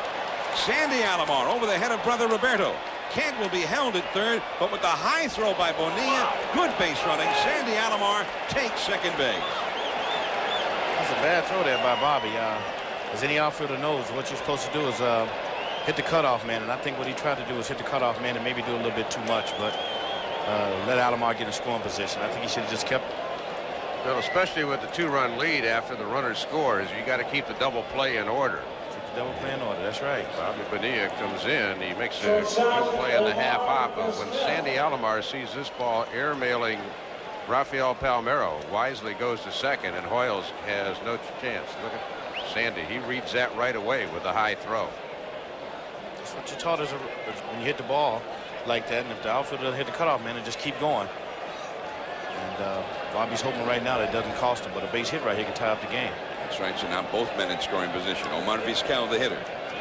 Zeal shallow at 3rd. Palmeiro pulled in at 1st. The middle infielders are deep. And that's a foul out of play. Vizquel walked his first time. Now, had Bonilla hit his cutoff man and held Sandy Alomar to first base, they'd be in a spot where a double play would end the inning. No doubt about it. That drives managers and coaches nuts right there, that play that Bobby just made. But you know what you have to understand is that we're all human, and it has happened to all of us that actually got a chance to play the game at one point or another. Don't tell me, Kirby, tell him. I'm not telling anybody. Tell anymore. Davey. I don't play anymore. Davey is not too pleased. There's strike 2 to Vizquel. Remember, Vizquel only 1 for 23 in his career against David Wells. Jeff Kent at 3rd base. Sandy Alomar at 2nd base. There's Kent. And there's Sandy. A base hit to the outfield could tie this game. 0-2 to Vizquel. Kenny Lofton is on deck. Inside. 1-2 now. But you can see Wells trying to pound Vizquel in, I think, trying to keep the ball in on his hands maybe. It's always an important inning, too, after your team has extended the lead. The Orioles came in 4-1 going to the 4th. Wells doesn't want to give it right back here. That's discouraging to his team.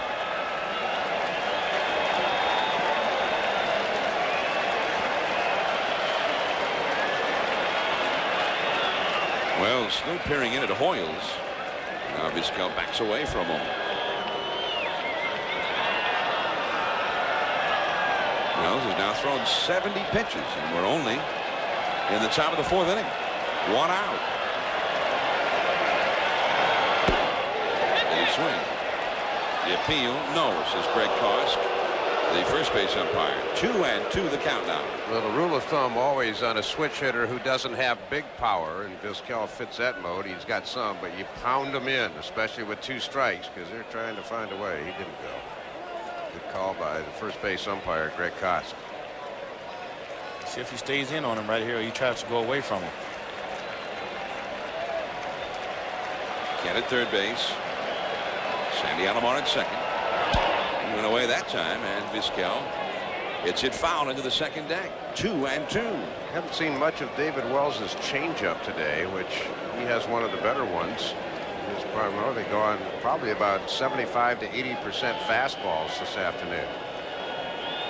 I don't know that you'd want to throw a changeup to Vizquel unless you think you've really got him to speed up his bat with all the fastballs you've thrown him.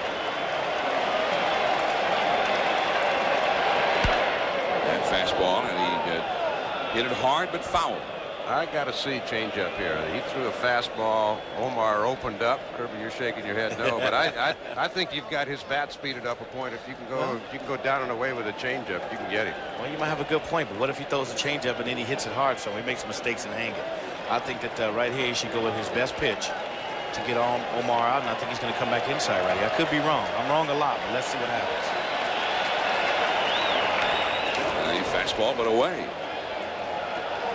2-2. Yeah, there's two rules of thought. I mean, you never want to do what you call a punch and Judy, although I think Omar has become a little better than that with that 297 average. You don't like to throw them soft stuff, but if they start turning and whipping your best inside fastball and the seats down there, then you got to maybe rethink. Well, 297. There's no such thing as a punch and Judy at 297. Kent at third, Alomar at second, 1 out. And again, he punches it foul, speaking of which. 2-2 the count to Omar Vizquel. I still think he's going to come inside here at some point. I don't think he's going to go throw a changeup, David. I could be wrong. Well, he certainly hasn't shown any inclination to. I think he's going to go back, coming back inside right here.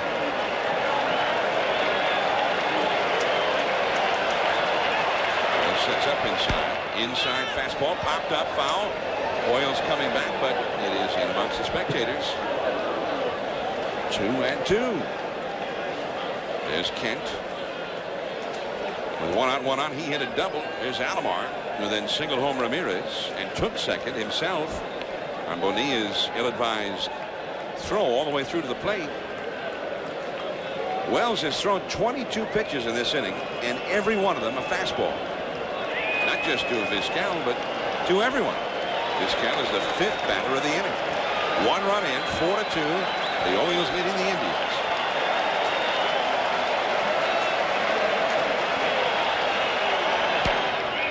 And again, fouled away.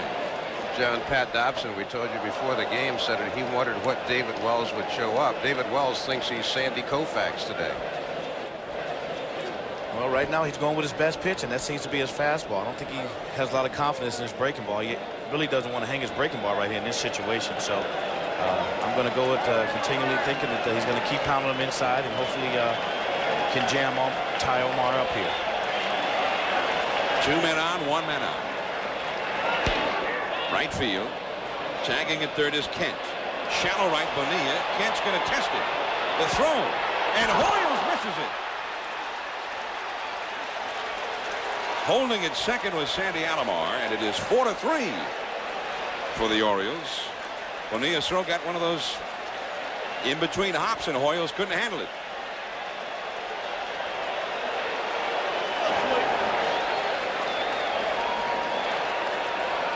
Now, Bobby Bonilla sets up very well on this, gets all the momentum coming towards the plate. They've got him if Orioles can come up with this throw, but it hit a little bit too close to him and can't in.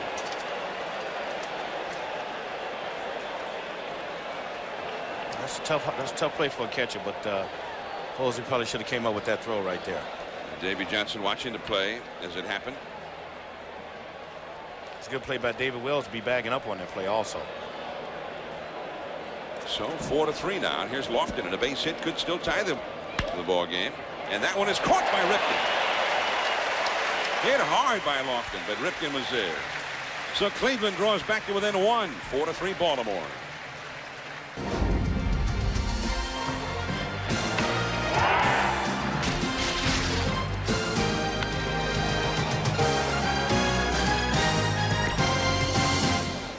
ESPN's coverage of the 1996 Divisional Series continues now from Baltimore. It is 4-3 for the Orioles. And at least in the early going here, we're only in the last of the 4th inning. Looks like one of those typical Orioles-Indians games. A lot of offense as B.J. Surhoff fouls one away against Charles Nagy. 1 ball, 1 strike. Surhoff homered. You saw that home run swing there a moment ago. Brady Anderson also a home run for Baltimore. Ramirez has homered for Cleveland. Surhoff, the 8th place hitter in the order, hit .292 in the regular year. That one's just off the corner. 2-1. He'll be followed by Chris Hoiles, and then leadoff man Brady Anderson for Baltimore. 4-3 for the Orioles. Both pitchers have labored here in the early innings. Lofton into shallow center field, and that is out number 1. So Surhoff is gone. Now Hoiles will come up. The umpires are here, the regular major league umpires. They arrived at the ballpark about 10 minutes before 1 o'clock here at Camden Yards. Drew Coble is the crew chief, and apparently, as we understand it, that there is no agreement between the umpires in Major League Baseball. No injunction has been issued, but the umpires have agreed to work today and tomorrow. Today and tomorrow only at this point. They've talked about having a hearing regarding Roberto Alomar's status this Thursday. As strike 1 to Chris Hoiles. So at this point, the umpires will work all the games today and tomorrow, and then supposed to be a hearing on Thursday, and then hopefully a decision will be made, and the games will continue. Back in 1972 in the American League Championship Series, Campy Campaneris, the Oakland A's shortstop, threw a bat at Laren LeGros, Tigers pitcher. Campaneris got a 10-game suspension. However, most of it was served the next year. But the series then moved from Oakland to Detroit. Hoiles got hit by that pitch. Brushed him on the shirt apparently, so he'll go down to first base. And Brady Anderson will come up. John, I'm just wondering if maybe they would have given Roberto a longer suspension than 5 games, that maybe it wouldn't have been such a big issue. I don't know. I mean, we remember Pete Rose getting the 30 games for bumping Dave Pallone, and I mean, guys are getting 10 games for having a tack in their glove or a cork bat. This seems a little more serious than that to me. Yeah. I mean, plus the suspension. I mean, they give the suspension. The players have a hearing if they appeal it, and then suspensions often get made into a smaller period of time. That was the case with Albert Bell when he was caught with a cork bat a couple of years ago. Anderson in the left field, but there's Bell with a slide and a catch. That one was falling quickly, and Albert got to it. Nice play. 2 down. But he always talks about average bat. I guess he shows right here that has a glove also. That ball slicing away from the left field, coming off Brady's bat, and you see it dying, and all of a sudden he speeds up right here, sees it dying. It's a good play by Albert. Yeah, the key was he got a terrific jump on the ball. So Albert takes a base hit away from Brady Anderson. Big out here in the 4th inning. But in 72, as you see Zeal, with Oakland heading to Detroit, they decided that for Campaneris' own safety, he should not play in Detroit. I mean, he had picked up a bat and thrown it like a sledgehammer at Laren LeGros. But then Oakland made the World Series. Campaneris played the whole World Series, and the rest of his 10-game suspension was served the following year.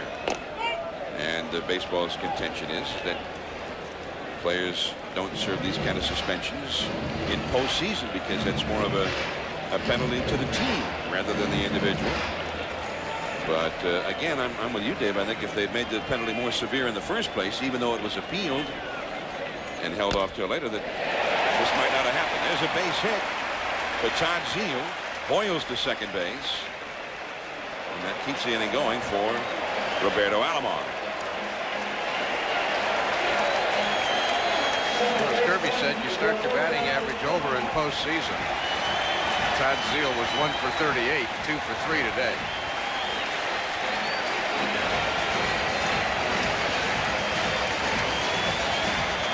And the Cleveland bullpen is going to get busy again.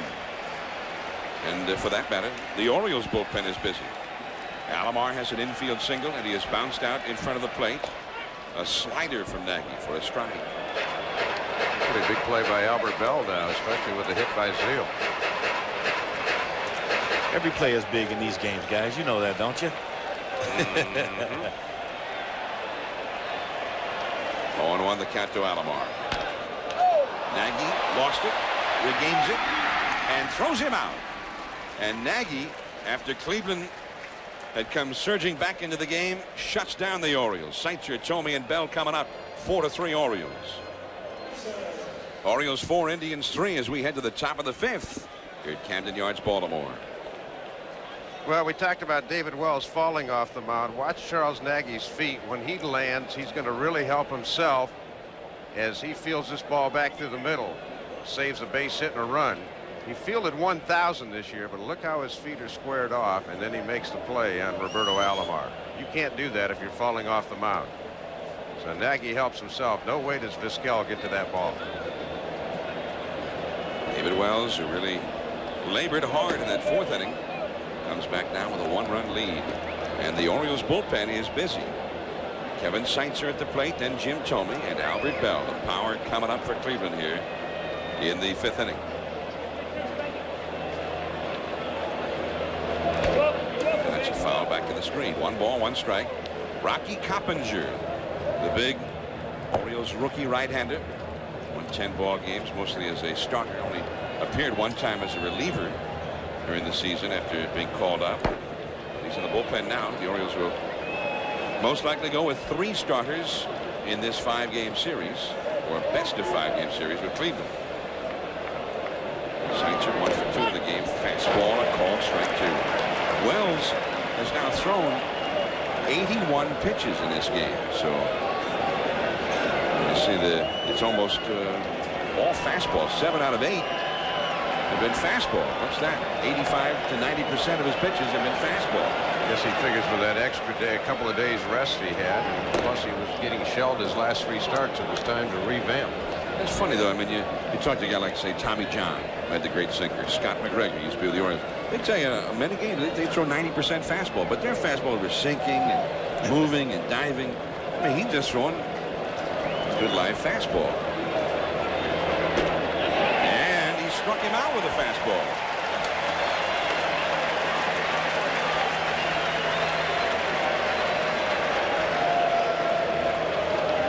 Third baseman, Jim Thome. You don't see Seitzer swinging many high fastballs, but coming from Wells, coming from right-handed hitter to left-handed and got those 90 miles an hour, it's kind of hard to lay off that pitch. Once you make up your mind to swing, it's kind of tough to stop in the middle. 3rd strikeout for Wells, but his first since the 1st inning. The last guy he had struck out was this guy, Jim Thome, back in the 1st. Thome then singled in the 3rd. He's 1 for 2. 1 out, nobody on. 5th inning. Orioles 4, Indians 3. Left center field. Surhoff. 2 men gone. He had a long run for that one, but he got there.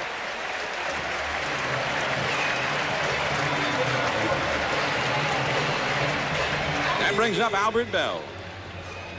Well, we talk about Albert Bell keeping a book on hitters. It appeared on the 1-0 pitch last time. Bell was looking away to try to go to right. He was fooled, but the next pitch, he said, "You're not getting back in my kitchen again," but that's a pitch that Albert usually hammers. He popped that one up. David Wells with a 1-run lead, now facing one of the great sluggers in the game today, Albert Bell. Albert safe on the error by Zeal in the 1st inning, and then he fouled out to Zeal in the 3rd inning on that last swing we just saw. So Albert is 0 for 2. 2 down, nobody on here in the 5th. Wells has not had a 3-up and 3-down inning yet. Neither, of course, is Nagy. Nagy just finally kept Baltimore from scoring for the first time in the 4th inning. John, also, talking to you last night, you said B.J. Surhoff did a nice job in left field. He got a terrific jump there. That was a big play. He's played a lot in the outfield in the past with the Brewers. He knows how to move out there. Albert Bell. And that's low. 1 ball, no strikes. What do you think Albert's looking for? Something in or away? I know he's looking to drive one somewhere. Well, I'll tell you the truth. I think he's looking for something right down the middle of the plate here, but Wells going to do his best not to try to lay it down the middle. Try to stay out of his zone a little bit. And maybe keep it away or run it hard inside. Well, there's a curveball. And we thought he'd never throw another curveball. Well, we said the Seitzer on 0-2 pitch, he'd never see that again, but Albert hasn't seen that today, so that's a new pitch for Albert. See, just a little something to get him to take a look at and think about maybe as a hitter. But Albert has his mind set. He's looking for one thing here, especially heading to count 2-0, trying to get something to drive. Broken bat. Zeal able to focus on the ball as the bat Hoffman hurtling down the third base line. 3 up and 3 down. We're halfway through it. Palmeiro, Bonilla, Cal Ripken coming up. Orioles 4, Indians 3. 4-3 Orioles, game 1 of the division series. The Orioles and the Cleveland Indians. John Miller, Dave Campbell, and Kirby Puckett, who was just recognized by stadium announcer Rex Barney here at Camden Yards and received a standing ovation from this Orioles crowd as Rafael Palmeiro stands in, takes outside ball 1. Well, Kirby, you never got a chance to make your farewell tour like guys who retire from the game. Well, no, I didn't get a chance, but you know, that's irrelevant to me. I don't have to do that. You know, I feel as though when I played the game, I played hard, John, and that's what I live with every day. I mean, when I played hard every single day. So therefore, that's what keeps me going every day. Well, and they appreciated that, I think, in cities all around the game, and they certainly appreciated it here in Baltimore, as evidenced by this ovation he just received. Very nice. And Rafael Palmeiro, Bobby Bonilla, and Cal Ripken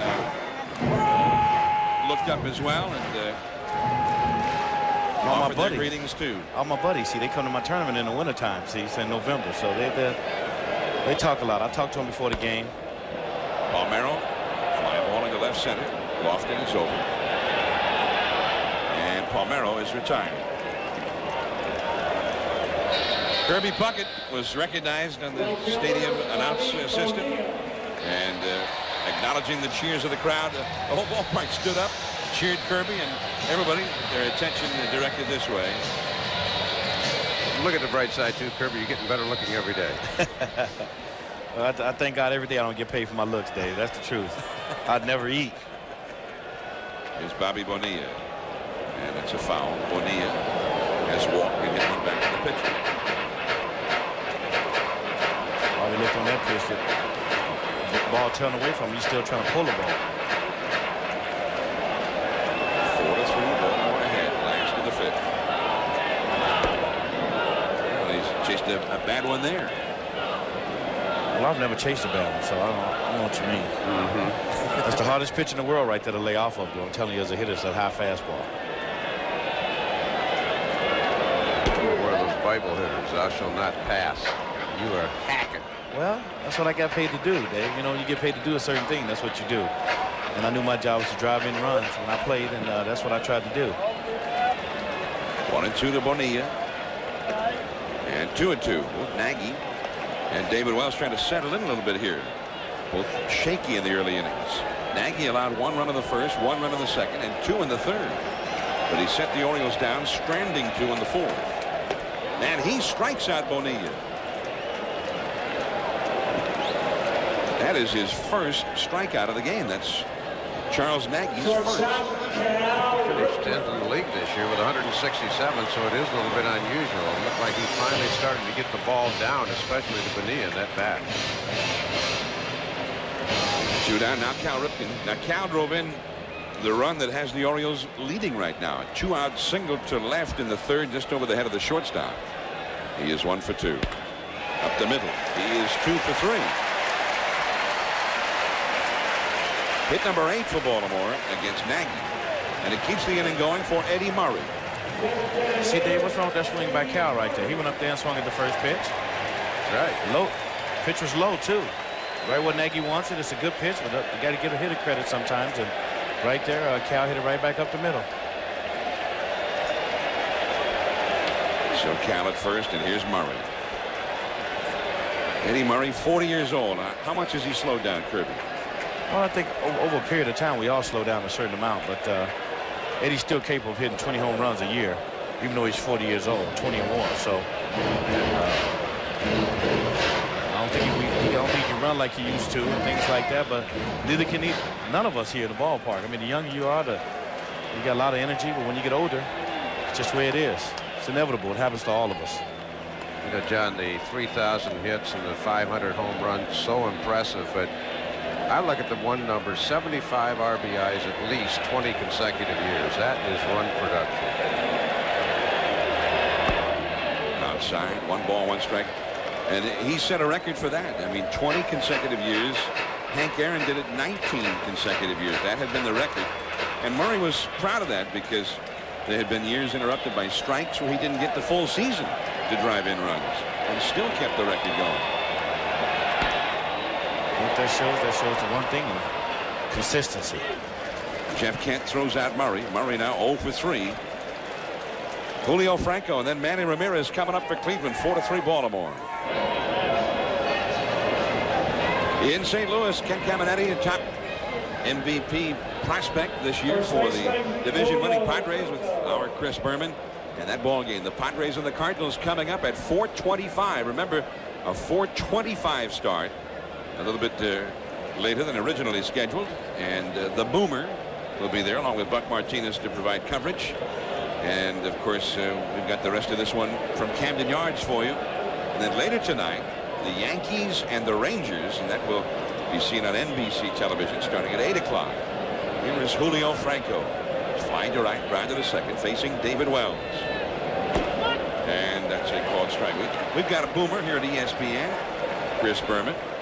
And David Wells is the Orioles Boomer. Every guy named Wells, the nickname is Boomer, isn't it? That's what it seems like. Or Digger. David Wells in the 6th inning now. He just had his first 3 up and 3 down inning. Franco the hitter, Ramirez on deck. Franco chases one. 2 strikes the count. Well, both pitchers starting to rebound from some shaky innings. Nagy, last 2 innings, is throwing 7 out of 9 first pitch strikes. And Wells, after a very tough 4th inning, came out and retired Seitzer, Tomey, and Bell in the 5th.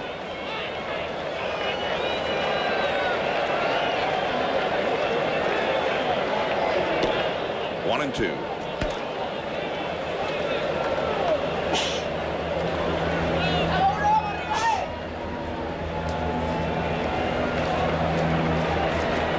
Charles Nagy, 2 shutout innings after really struggling the first 3. The last 2 innings, he's been throwing strikes. He was off the first 3 innings. And the Orioles took advantage of it. Brady Anderson, B.J. Surhoff, home runs for Baltimore. Palmeiro and Ripken RBIs. Ramirez a home run for Cleveland.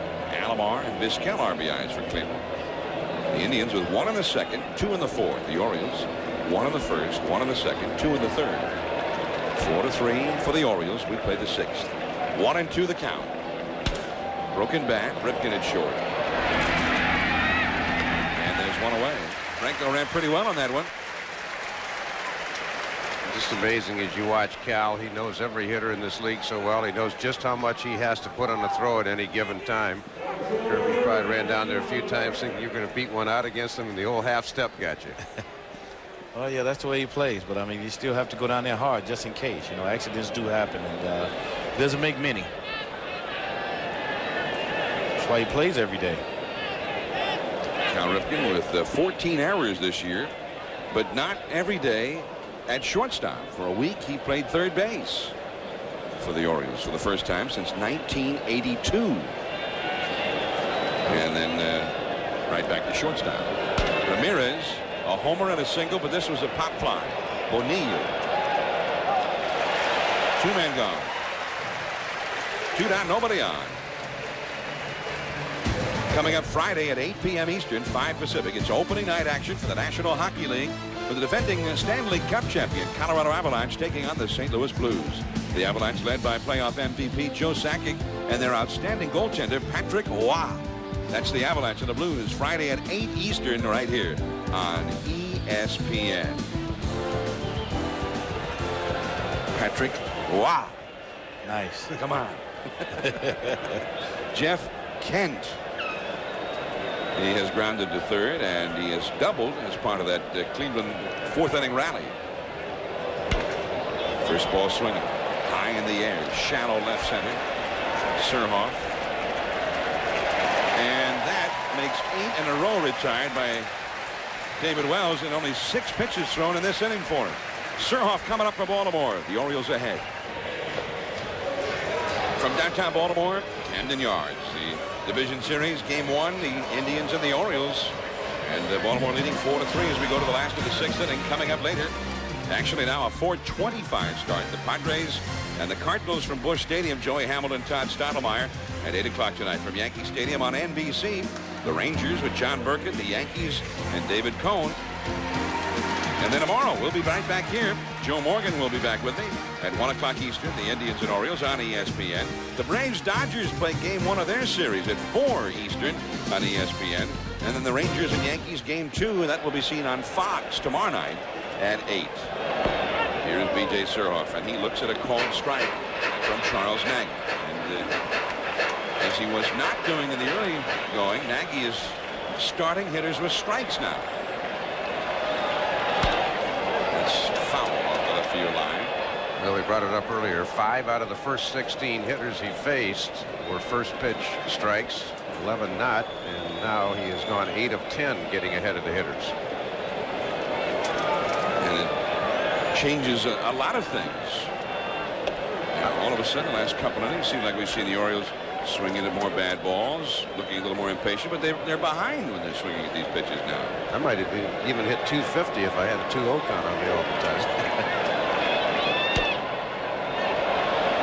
Nagy's going to have to hurry. He got it. Nice play by Nagy. So Surhoff now 1 for 3 has one hit, a home run back in the second. Well, again, Charles Nagy, you can help yourself win ball games if you can field your position. He has not made an error all year, and he already saved 1 run. Got his hop out of the way. Technically very sound on that play. Nagy has now thrown out 4 runners. So he's been busy out there. Here's Chris Hoyles, right-handed hitter, up to second, and he's been hit by a pitch. The 9th place hitter in the Orioles batting order. Brady Anderson, the leadoff man, on deck. Fastball too high from Nagy. 4-3, Baltimore ahead. The Cleveland bullpen is very busy here as we play the 6th inning. Charles Nagy, the last couple of innings, seems to really be settling in now. But so too has David Wells the last couple. Slider in there for a strike. 1 ball and 1 strike. John, for whatever reason, people who watch pitchers on a regular basis say the guys that throw sinker balls usually finish in an excellent fielding position. The power pitchers are the guys that usually end up falling off the mound. They have to put so much more into their deliveries. 2-1 now to Hoyles. In the bullpen, the right-hander is Paul Shuey, and the left-hander is Alan Embry, and both are real hard throwers. 2-1 to Hoyles. Too low. Pretty good eye lay off that one. 3-1. Real good eye. I think his eye even gets better right here. I'm sure Hoyles is up here in this situation, ahead in the count 3-1. He's looking for a fastball right here he can drive. He got one. Is it going to stay fair? Foul ball. Well, he got what he was looking for. It's a little bit out front.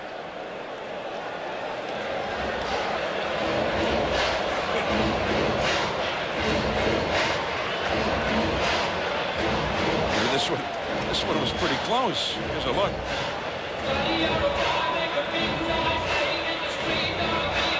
Just missed. 3-2 to Hoyles. 1 out, nobody on in the last of the 6th. And the forkball, did he swing? No. Greg Cost denying the appeal.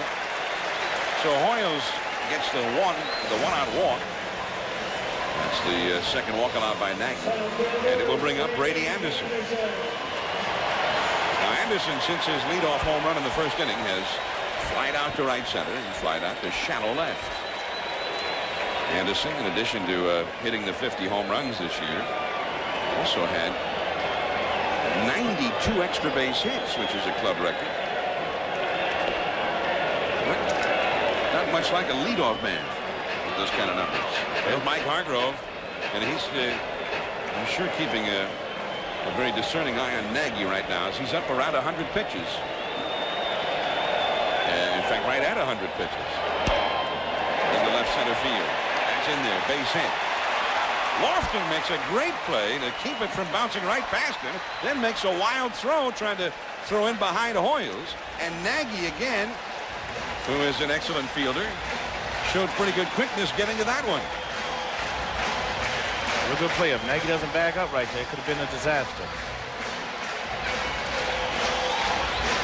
Brady went deep to right field his first time up, but figuring Nagy's going to stay away from him, he's gone the other way his last 2 times up. Lofton sees the wide turn by Hoyles, airmails Jeff Kent, but again Nagy there. So Charles, best thing he's done today is field his position. Now Mark Wiley is coming out to visit that man, Charles Nagy.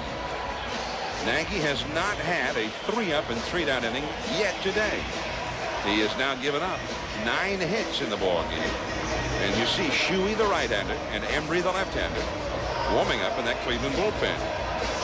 And although the Cleveland bullpen has been a little bit different this year, it is still a real strength for this ball club. It's one of the best bullpens in the league.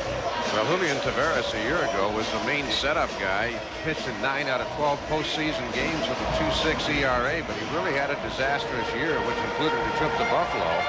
So Mike hasn't had quite that luxury. His main setup guys are Assenmacher and Plunk, but that comes around the 7th or 8th inning, and we're just in the 6th.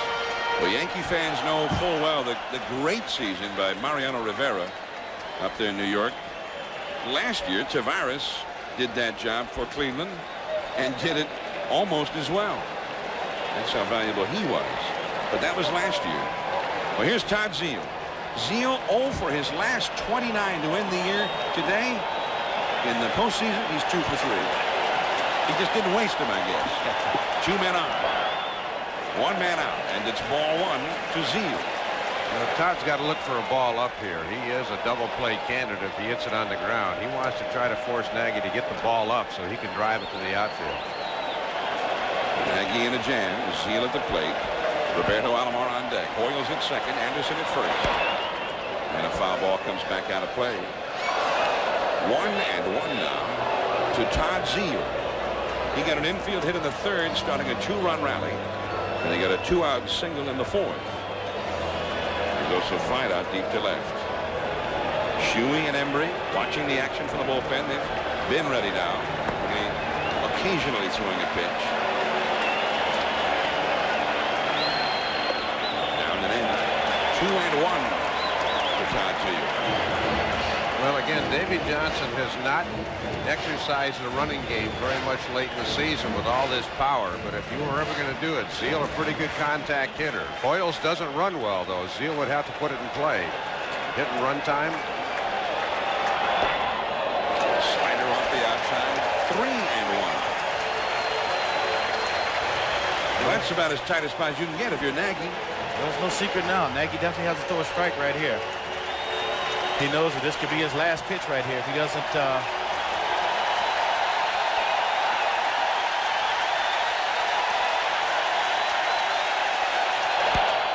That is foul.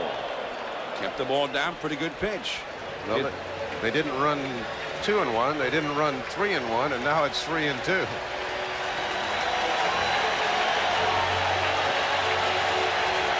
Hargrove, Davy Johnson. Hargrove's wondering about how much longer Nagy can go. Davy Johnson wondering if his ball club can extend its lead.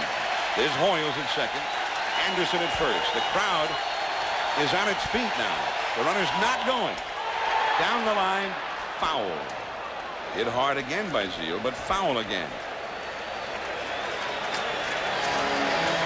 Zeile was the cleanup hitter for the Phillies for the first 5 months of the year and led them in RBIs with 80.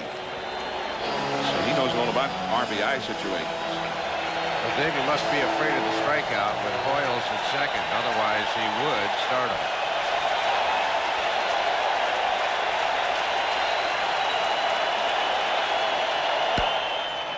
He jammed it. Pitch up. Zeile fouled it off again.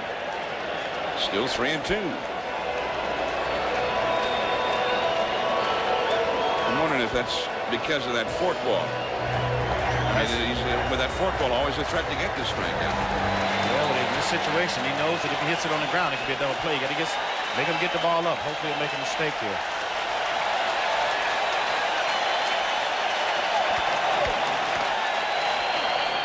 Whoa! Nagy can't believe it. He comes storming off the mound after Drew Coble. That was called ball 4. Look at Hargrove.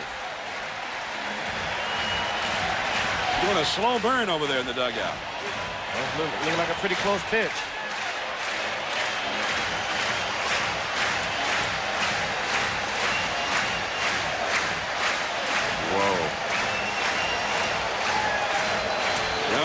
Nagy thought it was in there.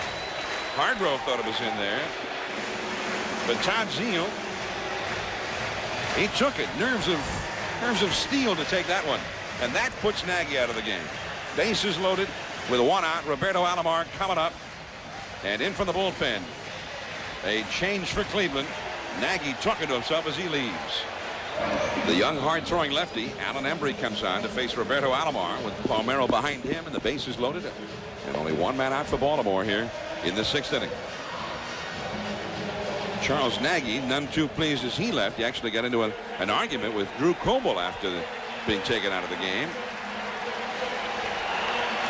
Well, this pitch is awfully close. It's not where Alomar catches it. It's where it crosses the plate. And Nagy was already out of the game, but he's just asking Drew. He said, man, I got to have that pitch. And Coble said no, and Hargrove wants to make sure that Nagy doesn't get booted to maybe miss another game. Roberto Alomar, switch hitter, batting right-handed. Shallow right center. Tagging at third is the slow-footed Hoyles. And the throw comes into shortstop. Hoyles scores. Hoyles, one of the slowest men in the league. And Ramirez with the great arm, and he threw to shortstop. Well, 5-3 Baltimore. Manny Ramirez leads the American League in assists, but sometimes he makes a lot of mental errors. He's got to know who that runner is at third. Chris Hoyles. The play has to be at the plate. No doubt about it. He has to know that Chris Hall isn't running there. He has to know who's on base and what are his chances. And he was coming in on the ball right there, and he probably should have threw home. So a little lapse on Manny's part. So a run is in for Baltimore. 5-3 for the Orioles in the last of the 6th. And here is Palmeiro, the 4th leading RBI man in the league in the regular year. 2 on, 2 out. Whoa. Now that's the heater.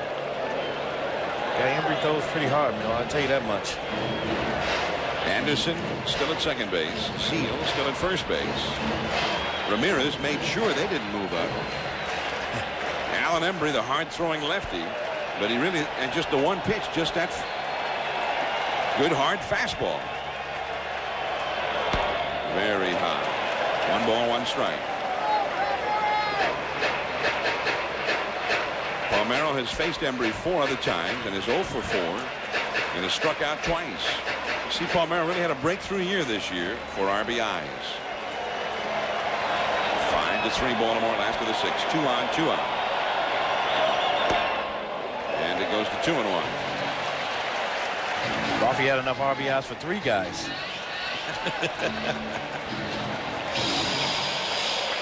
Well, Charles Nagy out of the ball game. The Cleveland A's, he gave up 5 runs, or so far 5. The 2 base runners belong to him. And a high foul that will come back out of play. 2-2 to Palmeiro. As you can see, the old nemesis is coming in the shadow in the batter's box, and it makes it that much tougher on the hitter to pick up the spin on the ball once that shadow gets in there. So hitters might have to go to the Curry Puckett theory here and be hacking quite a bit here early in the count. Put the ball in play, because if you fall behind, it's tough to pick up the pitch. 2-2. Got it, hit him.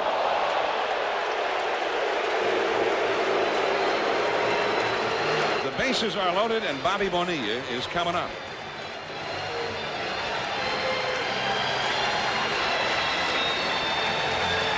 I think that was just one that just got away from Embry. I don't think he was trying to hit Rafi right there. Trying to pitch him inside, fastball in, and that one got away from him a little bit. Well, Mike Hargrove wants to turn Bonilla around, make him bat left-handed, so he will come out and get Embry now. He's got Paul Shuey, the big right-hander, another hard thrower in the bullpen, so the change is affected. The base is loaded. Bonilla coming up against Shuey. 5-3 Baltimore. Baltimore 5, Cleveland 3. Last of the 6th inning, game 1 of the best-of-5 series. Paul Shuey, the hard-throwing right-hander, is on to pitch. And he did real well in the regular year. Bobby Bonilla, the hitter, a switch hitter, batting left-handed. A run is in for Baltimore on an ill-advised, almost just totally mysterious throw by Manny Ramirez. And the breaking ball is too high. The base runners, Brady Anderson, who has the only hit of the inning, third base. Zeile, who walked at second base. And Palmeiro, who got hit by a pitch. at first base. And Bonilla. He's looked a little over anxious at times today, hasn't he? Yeah, it's trying a little bit too much. He tried to do a little bit too much today. I think a lot of guys are doing that. He had very good success with the bases loaded this year. 95-mile-an-hour fastball, high and outside. 2-1. Big moment of this game. Chance for the Orioles to head into the late innings with a more comfortable lead, or for Cleveland to keep it relatively close heading to the late innings. 2 down, 3 men on. That is shot foul. That was 95 miles an hour in the Jugs gun, and he was out in front of it. Well, just lets you know what Bobby's looking for, I guess. Should be the biggest pitch of the game right here. Time taken.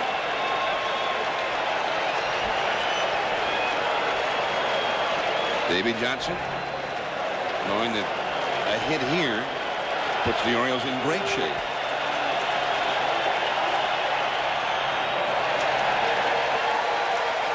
Now it's a full count.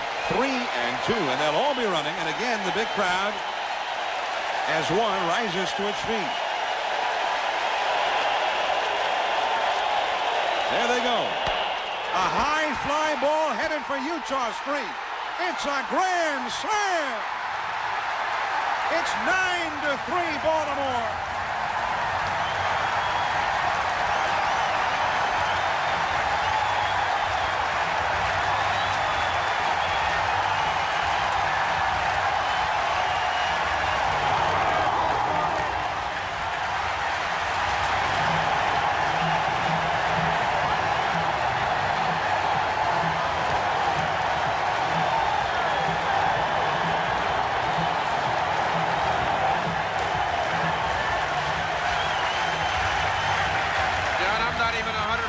Sure, it was a strike. It looked like he went down and hit something right above his ankle.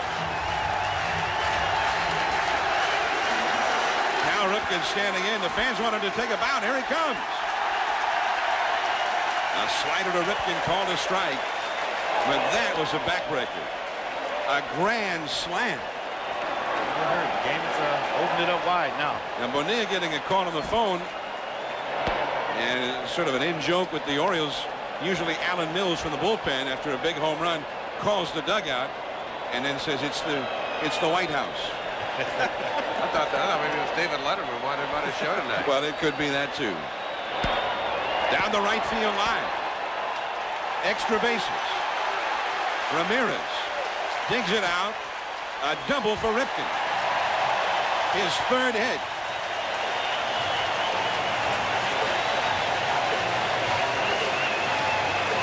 Let's see on this pitch to Bobby Bonilla. When I first saw it, I thought the ball was just above his ankles.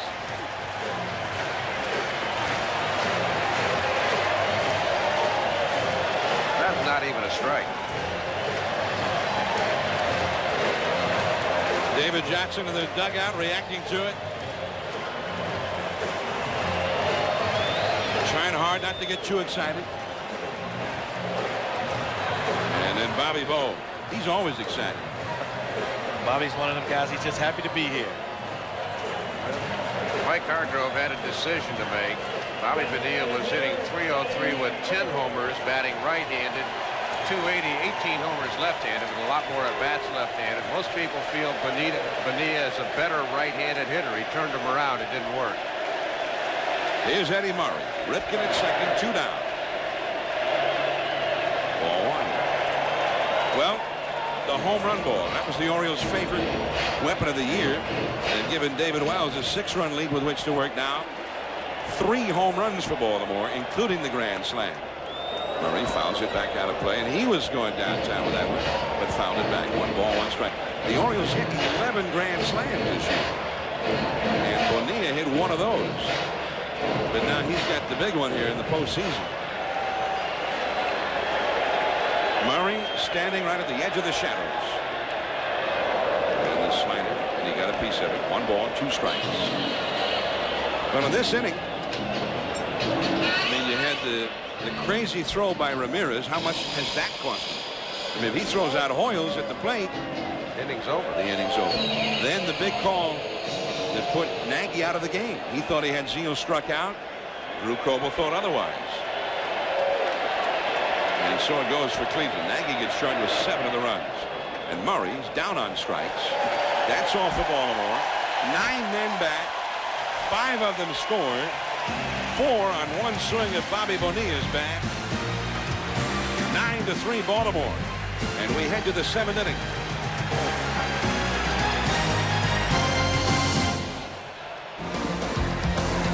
John Miller, Dave Campbell, Kirby Puckett from Baltimore, and the Orioles with a 5-run 6th inning now have taken a 9-3 lead over Cleveland as we head to the 7th inning. Meanwhile, in St. Louis, they're getting ready to play ball there. The Padres and the Cardinals. Ricky Henderson on the left, Ken Caminetti on the right.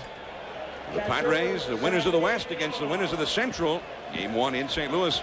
That's coming up at 4:25. And a reminder, especially for you Padres and Cardinal fans, when game time comes, it will be picked up right at first pitch on ESPN2.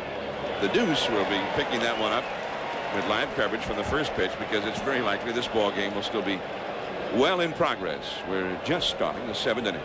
Sandy Alomar singled home a run his last time, and he is 1 for 2, facing David Wells. Alomar standing in the shadows of the late afternoon. The shortstop, Cal Ripken. And there's one away. David Wells has retired 9 Cleveland Indians in a row since Alomar singled home a run in the 4th inning. John, also, we talk about keys to the game and, you know, what Wells has done. The first 5 hitters in the Cleveland lineup, all 300 hitters plus, have gone 2 for 15 against him. A single by Jeff Kent, or excuse me, it's Kevin Seitzer in the first inning, a ground ball, and a single by Jim Thome. That's been it for the first 5 hitters in the Cleveland lineup. Now Vizquel.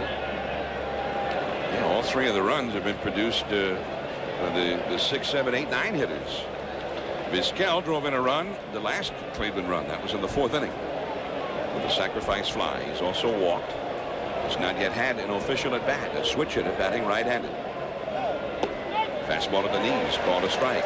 Now the Baltimore bullpen is working because David Wells is closing in on 100 pitches. A lot of people felt the key to Cleveland, Jack McDowell, was going to have to be important. That takes on more importance now with Nagy having a tough first game. It's a ball inside. 2-1 in the bullpen. Right-handed Terry Matthews, acquired from the Florida Marlins in the summertime, and the left-handed, the veteran Jesse Orosco, still pitching after all these many years. 2-1 the count. There's a shot into left field. Surhoff, he tried to barehand it. That ball is now out of play. Came down in play, hit the rubberized warning track, and spun right back up into the seats. A lot of people, I didn't play much outfield, Kirby, but a lot of people say the ball hit directly over your head is one of the toughest. Yeah, that's what they say as an outfielder. But for me, the line drive right at you was the hardest one to judge. But this was a hard one, too, especially when you're playing in. BJ tried to catch that ball barehanded. Tried to do a Kevin Mitchell. Oh, man, that was a very nice try right there. But he's playing kind of shallow, and that's a tough ball to catch right there once it's over your head. He almost caught it. So a double for Vizquel. And that's the lady who actually did catch the ball, Kirby, and it was a barehanded catch. So she got a souvenir of the division series, and here is Kenny Lofton, one of those key Cleveland hitters, and Wells has kept him off the base paths entirely. He's 0 for 3. He hasn't even reached on a force out. Struck out, flied to shallow left, and lined hard to the shortstop. Runner at second. We said if you want to beat Cleveland, you definitely have to keep that catalyst off the bases, and so far Wells has been able to do that with Kenny. But you know, Kenny, he's going to be heard from sooner or later. So it's just a fact of just holding him down as far as you can, and then hopefully when he does get hot and get on base and start stealing bases and corrupting everything, that it'll be too late, hopefully. Now Wells threw 78 pitches the first 4 innings, but then he threw only 9 in the 5th inning, only 6 in the 6th inning. And now he's thrown 7 more in this inning. So Wells, who labored hard the first 4 innings, has simplified since then. It was team also hit for a long time in the bottom of the 6th and gave a chance to get a second win. Long rest. The Orioles scored 5 runs in the 6th inning. 2 explosive ball clubs, but it's been the Orioles who've done most of the exploding so far today. There goes Vizquel, and Hoyles drops the ball anyway. I don't think it mattered. He was in there. 1-1 to Lofton. Wells not paying much attention, and Omar said, well, if we're going to come back at this thing, we're going to have to start chipping away at this lead. If he gives me the base, I'm going to take it. Zeal shallow at third for Lofton. Now Lofton backs away. You see he's standing in the shadows, but looking out into that bright sunshine. I think Wells is probably on a pretty short leash right now. They got 6 great innings out of him, and I don't think Davy Johnson will wait too long. That'll get a run home. Palmeiro to Wells cover. He got there too late. Kenny Lofton gets the infield hit and a run batted in. And Wells got there a little bit late. Yeah, he didn't break right away. That's what you're taught as a pitcher. Anytime the ball's hit to the right side to break over, and Wells didn't. He hesitated for a while, and with Kenny Lofton running, you can't hesitate. Well, again, Wells falls off a little bit towards third base, and just that little bit with Lofton's speed looked like Wells was trying to tag Lofton or the base. Well, that's a good call by Greg Koss. Maybe Wells should have just gone for the base and tried to tag that. He couldn't. The throw was back. Good call, easily and safely. So it's 9-4. Now these two clubs had a game earlier this year in Cleveland. In fact, the last time they played, and the Orioles took a 13-10 lead into the 8th inning and won the ball game 13-10. Here is Kevin Seitzer. He is singled to left, grounded to third, and struck out.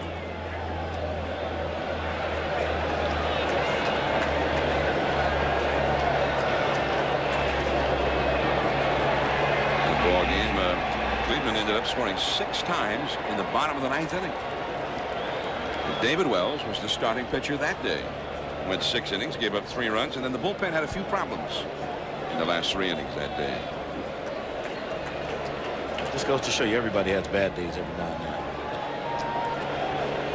then. Except you. Yeah. Don't I only wish. I used to smile all the time, so you know if I was having a bad day or a good day. It's called camouflage. Kevin Seitzer, 1 for 3 in the game. Jim Thome on deck. Lofton at first, on base for the first time today. And he's back again. Now, one thing too, Dave, you're mentioning about Wells. If the Orioles go through with their plan to use 3 starting pitchers, and we'd be due back in game 4 with 3 days rest. So they'd like to keep him from extending himself too much in this game. A little surprised they're still staying with him with all the right-handed hitters coming up right now, and the fact, you know, you would think, David, well, he's a left-hander, he can keep Lofton closer, but runners 26 for 30 against David Wells when he's on the mound, so that means that apparently he doesn't have a real good move. Well, he's got that slow, deliberate leg kick. He looks at you, and then all of a sudden he lifts his leg real slow. Everything is real slow, so if you guess right. That's a strike. 1 ball, 1 strike to Seitzer. Slipped the old slide step on him, though. As soon as I said that, he slide stepped on me, so just goes to show you.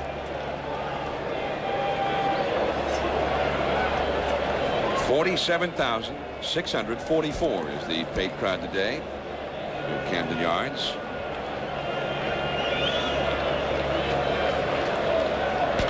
And that's a foul out of play. Of course, the Cleveland Indians, every game they played at home this year was a sellout. The whole season sold out at Jacobs Field. Camden Yards, not sold out every game, but most of the time. Indians working on 131 consecutive sellouts, and because they lost a game at home this year to rain, which they didn't have to make up with Seattle, now the Rockies hold the current record 132 consecutive sellouts. 1 ball and 2 strikes, and Lofton back to the bag again. The Orioles ahead 9-4. We're in the top of the 7th inning. Baltimore got 5 runs in the 6th. Cleveland has come back with 1 so far here in the 7th. 9 runs, 11 hits for Baltimore, 4 runs, 8 hits for Cleveland. Kevin Seitzer, the hitter. 1 ball and 2 strikes to count. Wells bluffing Lofton back. Jim Thome, a big left-handed hitter, is on deck. I'm guessing that's why Wells is still in there. Yep. To stay in through Thome. Only 3 for 17 lifetime against Wells. And that cut fastball inside. 2 balls, 2 strikes to Seitzer. There's Thome. Let me go out on a limb here and make a brilliant prediction. David Wells will not face Albert Bell in this inning one way or the other. It's a brave prediction. Yeah, thank you. 2-2 to Seitzer. Get paid the big bucks for making those kind of observations. And that's foul.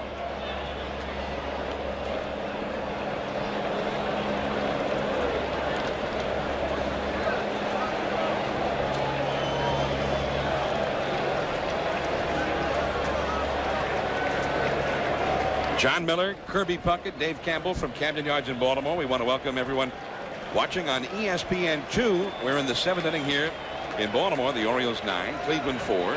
And we'll be with you here from Baltimore until we take you to St. Louis on ESPN2 for the beginning of the Cardinals-Padres game. Lofton is running. It hits Wells in the foot, and Palmeiro will get the tag out on Seitzer. It's not the way they work on it in the spring, I'll tell you that. What's that goalie's name from Denver? Patrick. Wow. Kick save and a beauty. David Wells. Well, Davey Johnson will head out. Now, Richie Bancells, the trainer, is out there with Wells. Well, David certainly doesn't do it with his glove, but with that follow through, it hits him right in the foot. And the Orioles catch a break as it caroms right to Palmeiro, and Seitzer's out. I guess falling off the mound does help you sometimes. I guess. Huh? David, now they're concerned about an injury. I don't know exactly where it got him on the lower leg, but maybe in the ankle. It's a little higher than the ankle, I think. Not shin, but just maybe on the side a little bit. I know it hurt. That's all I know. Well, it was hit sharply by Seitzer. Davey's saying, you know, I got Thome. You can give me one more guy, but boy, the way that David's walking, I don't know. Davey Johnson's already made the call.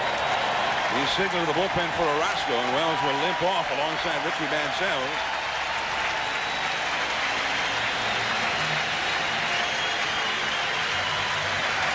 Wells goes 6 2/3 before departing, tipping his cap to the crowd.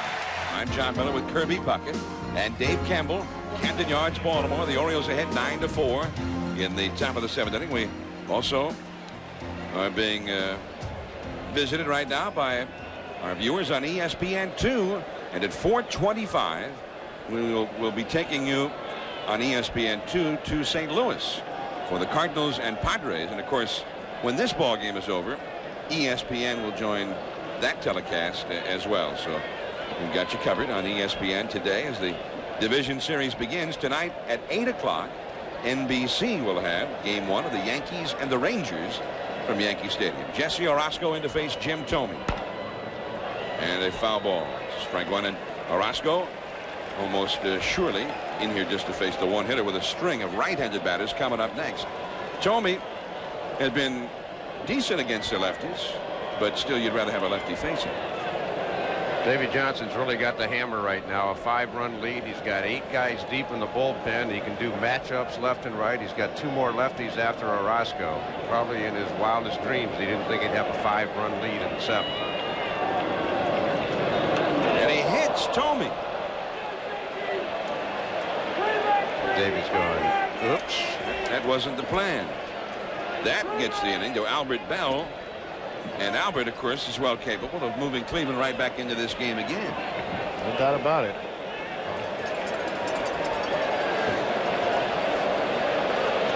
Well, we talked about Thome standing right on the plate. That one hit him just above the elbow. And Davey wants the right-hander, so he's going to start maneuvering. So first Wells injured. Orozco in, but unable to get his man. Terry Matthews, the right-hander, will now come on to face Albert Bell. It'll be back. And there's Terry Matthews. He was with the Florida Marlins and then acquired by the Orioles in a trade and really helped solidify their bullpen. They lost Roger McDowell, the veteran right-hander, to injury, and Matthews kind of came in and filled that gap for them. Well, he's got a a big job ahead of him now, trying to keep the Orioles well ahead here. What do you think, Kirby? I mean, this guy, Albert Bell, is you better make some good pitches to him with 2 men on, Lofton at second, and Tomey at first. Definitely has to make good pitches to Albert right here, else it's going to be 9-7, or 9-6, or whatever it's going to be. But he has to be careful with Albert and hope that Albert hasn't seen any films of him or anything yet, and he can't go look at anything, because right now, if he makes a mistake, Albert can hurt him. Well, Albert is 0 for 3 today. He has not been able to get the ball out of the infield. He has faced Matthews in the past. Matthews used to be with the Texas Rangers a few years back. Albert 0 for 3. Of course, Albert was a different hitter himself a few years back. So Cleveland with just the man they want up there when they're trying to get back into a ball game. Lofton at second, Tomey at first. 2 down, 7th inning. And the runners will advance. First pitch from Matthews.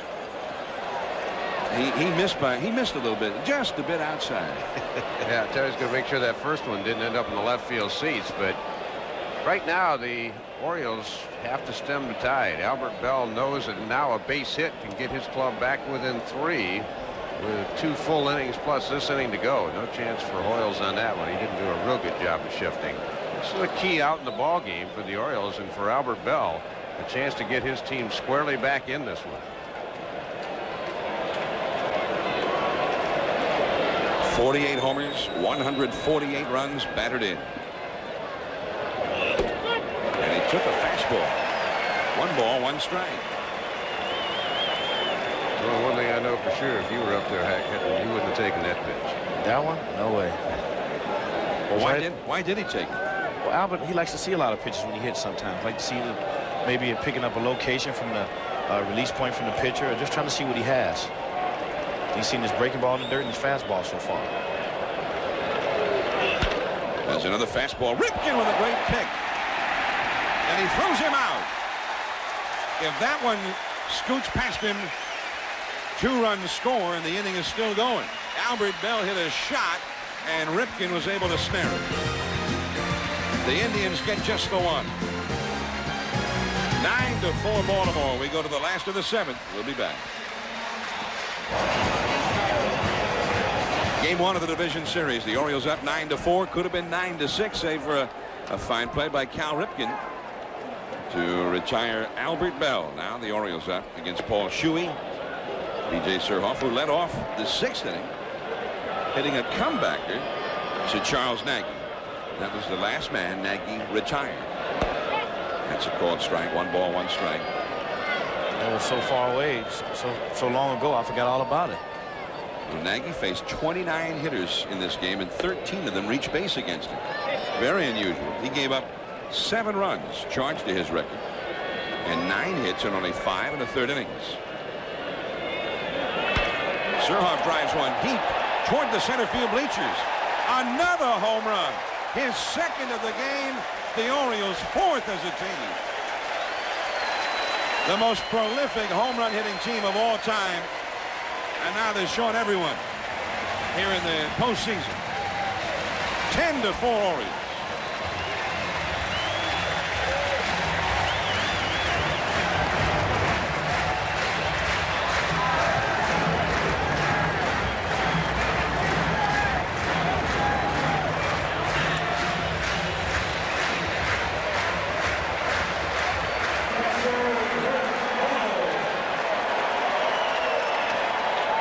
DJ goes down, gets one about knee high, and just golfs it into the stands. And Mike Hargrove can only shake his head.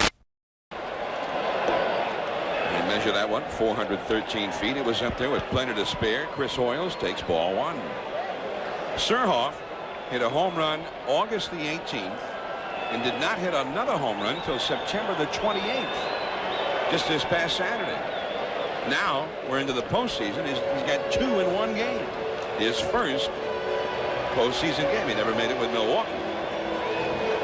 BJ's enjoying this. See, I think the older guys appreciate this a little bit more. See, when you play for so long and haven't had a chance to get in the postseason.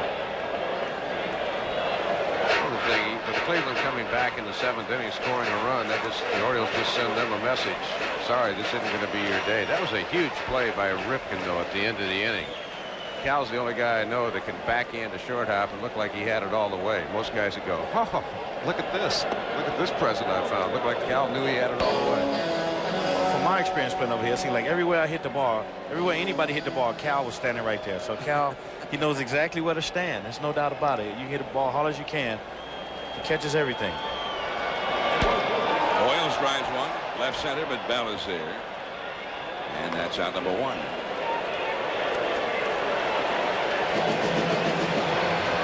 Don't forget, now tomorrow afternoon, game 2 of this series right here in Baltimore. But still to come today, it'll be Joey Hamilton and the Padres, Todd Stottlemyre and the Cardinals. That'll be starting in just a few minutes, and you'll be able to see it beginning from the first pitch on ESPN2. We'll bring you the rest of this ball game on ESPN, and then ESPN will then take you to the Padres Cardinals game as well. 1 ball, no strikes to Brady Anderson.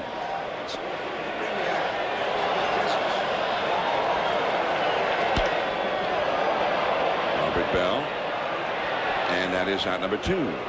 Anderson now 2 for 5. He sort of set the tempo of the day for the Orioles, leading off the game, the first man to bat for the Orioles in the postseason in 13 years, and he hit a home run, and they've been hitting them ever since. 4 homers in the game for Baltimore. There's nothing new around here, man. A lot of home runs were hit around here this year. If you're fortunate to live in Baltimore and watch these guys play, and they hit a lot of home runs, and they're continuing that today. Here's Todd Zeile. Zeile takes ball 1. And another one of those veteran guys, Kirby, who finished the year in a real big slump. He's got 2 hits and a walk today, including the controversial walk. Charles Nagy thought he had him struck out in the 6th inning. B.J. Suroff, a couple of homers. Cal Ripken, 3 hits. Bobby Bonilla, the grand slam. You don't know who's going to be the hero until you show up. And Sicker in there for a strike. Well, Kirby Puckett is here with us, and we're glad to have you, Kirby. But I know somebody very special to you is missing you today. And my wife Tanya, and today's little Kirby's birthday, so he's 4 years old. So I want to say hi to little Kirby and happy birthday, and hi to my daughter Catherine, and hi to Tanya and the rest of my family. All right, the Pucketts who are gathered around the television set. Not anymore. Now that I just said hi. Probably scattered out of there now. Time to go outside and play. Yeah, probably. They've been waiting for that all day. Okay, kids. Take off. 3-1. And 3-2 to Zeile. Well, this we were talking about it earlier. This Cleveland bullpen was such a great source of strength last year. This year, the bullpen was very good, but this is not the kind of thing that happened to Cleveland last year. And they went to that bullpen, and that bullpen shut you down. Last year, in the 7th, 8th, and 9th innings, they gave up the fewest runs in the major leagues. Not true this year. Well, this time Zeile gets called out. Strike 3. We're going to the 8th inning. Franco, then Ramirez coming up. 10-4 Baltimore. Game summary: Baltimore ahead 10-4. The top 5 Cleveland hitters, Lofton, Seitzer, Thome, Bell, and Franco, have been shut down pretty effectively. Ramirez has had a big day. B.J. Suroff, 2 home runs in his first ever postseason game.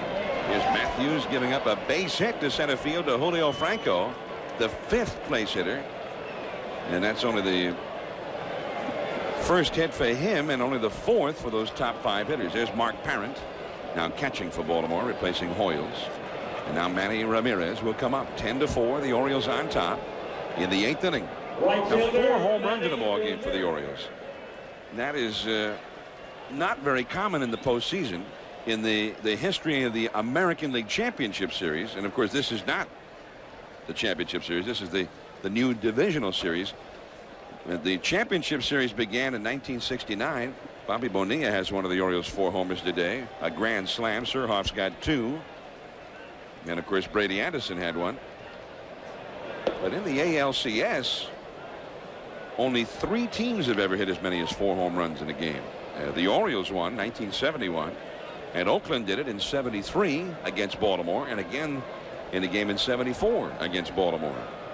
And no team has done it since then, but now the Orioles have done it here in a divisional series game. Ramirez with Cleveland's only home run. Fastball in there for a strike. 1-1 the count. Of course, they have records But with only one division series under our belt, this is year 2 of the great experiment. I'll tell you one thing about Cleveland, though. Terry Matthews better keep making quality pitches, because these guys are going to start hammering if they see pitches in the middle of the plate. Both bullpens are busy as Matthews goes to work on Ramirez. And the curveball, no one outside. 2-1. Orel Hershiser, Scott Erickson. Erickson's been the Orioles' best pitcher down the stretch. His last 6 starts have been terrific. So the Indians, if they don't come back and rally in this one, have a big task ahead of them tomorrow. 2-1 to Ramirez. He's 2 for 3 today. Fastball, base hit. Back-to-back singles for Cleveland here in the 8th inning. Surhoff throws behind Franco back into second base to Roberto Alomar. 3rd hit of the game for Ramirez. Tomorrow at 1 o'clock here on ESPN. Orel Hershiser 15-9 and Scott Erickson 13-12, but he did win 5 of his last 6 decisions. So that will be tomorrow 1 o'clock right here on ESPN, game 2. And if this score holds up, and with this Cleveland lineup, we know we're a long way from knowing how this one's going to turn out yet. Although the Orioles certainly like their chances as Jeff Kent comes up. But if the Orioles win this one, really a must-win for Cleveland tomorrow. I mean, Seattle did it last year, fell behind 2-0. But generally speaking, in the best of 5, you lose the first 2, you're on your way out. Terry Matthews not fooling anybody. 2 hits here and a rocket that ripped him. Grab last inning. Roberto Alomar. The infield fly is finally called as Alomar catches it anyway. So Kent is now 1 for 4. The runners hold. Franco at second, Ramirez at first. And that will bring up Sandy Alomar. I don't see him up. Maybe they're going to pinch hit for him as Alomar is down in the dugout. Is this Brian Giles maybe coming up? Brian Giles comes up out of the dugout. A young and real strong left-handed hitter. You get a chance to see him, Kirby, at all? Yeah, I think he Aguilera, I think I was in Minnesota, and I think he hit a grand slam or something off Aggie. I think in Metrodome this year. He's not a real big guy, but he's real solid. He's real solid. He can hit the ball a long way, so pretty strong little kid. He hit .355 for Cleveland after being caught up in the minor leagues in 121 at-bats. Davy Johnson saw enough of him too. He went 13 for 20 against the Orioles, and Davy's on his way out. He's not going to let him hit against the right-hander. Last time the Orioles saw Giles, he was hitting about .470 for the year, and mostly against them. Well, Arthur Rhodes, who has only pitched 1 time since early August, has gotten the call. 2 on, 1 out, and we'll be back. Now we're in downtown Baltimore near the Inner Harbor, Camden Yards.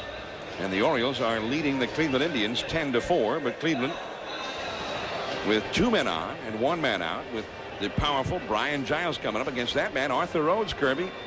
Arthur Rhodes can be tough, man. He's another one of these hard-throwing guys here. We got a lot of hard throwers on both sides here today, and Arthur Rhodes throws about 90-some miles an hour fastball and a good slider. I mean, he's not deceptive like a Jesse Roscoe has a lot of motion or anything. I mean, he just comes right at you straight and hard and got a good slider to go with it.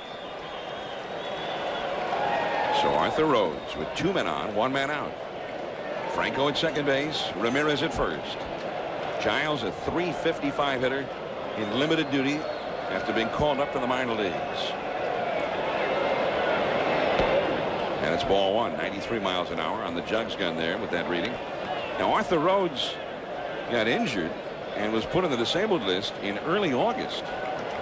And was thought lost for the season. He came back in late September, and the idea was that maybe he could be strong enough to face 1 hitter in the postseason, and this is the idea. This is the hitter, and most likely after facing Giles, he'll be out of there. Although if he gets him out quickly, they might leave him in. You got the switch hitting Vizquel and another lefty, Lofton, but Davy Johnson knows that Arthur has no stamina whatsoever. I mean, he sat out for nearly 2 months. Pitched 1 time since then. That was 2/3 of an inning in the Sky Dome on Sunday.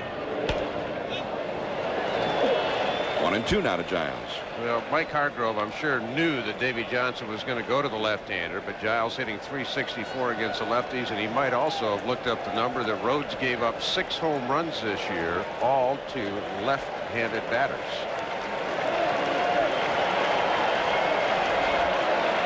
2 men on, 1 man out in the 8th inning. Slider, and that misses. 2-2 now. Both bullpens are busy again. Randy Myers, the Orioles closer, is warming up, the veteran left-hander. And the Cleveland bullpen is also busy now. Julian Tavares, the right-hander, warming up for them.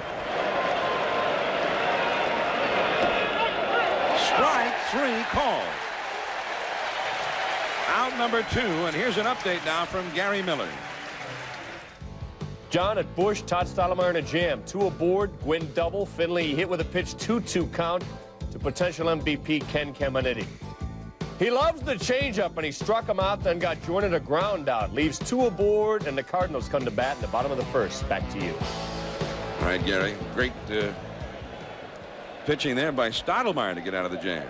Now Arthur Rhodes trying to get out of the jam here. 2 men on, 2 men out. Omar Vizquel, the hitter. In the dirt, knocked down by Parent, the new catcher. It is 1 ball and no strikes. Right field really becomes a difficult sun field now. Bobby Bonilla, the Orioles right fielder, holding the glove up in front of his face, shading the eyes before every pitch. Yeah, fly balls can be pretty tough for a right fielder right now.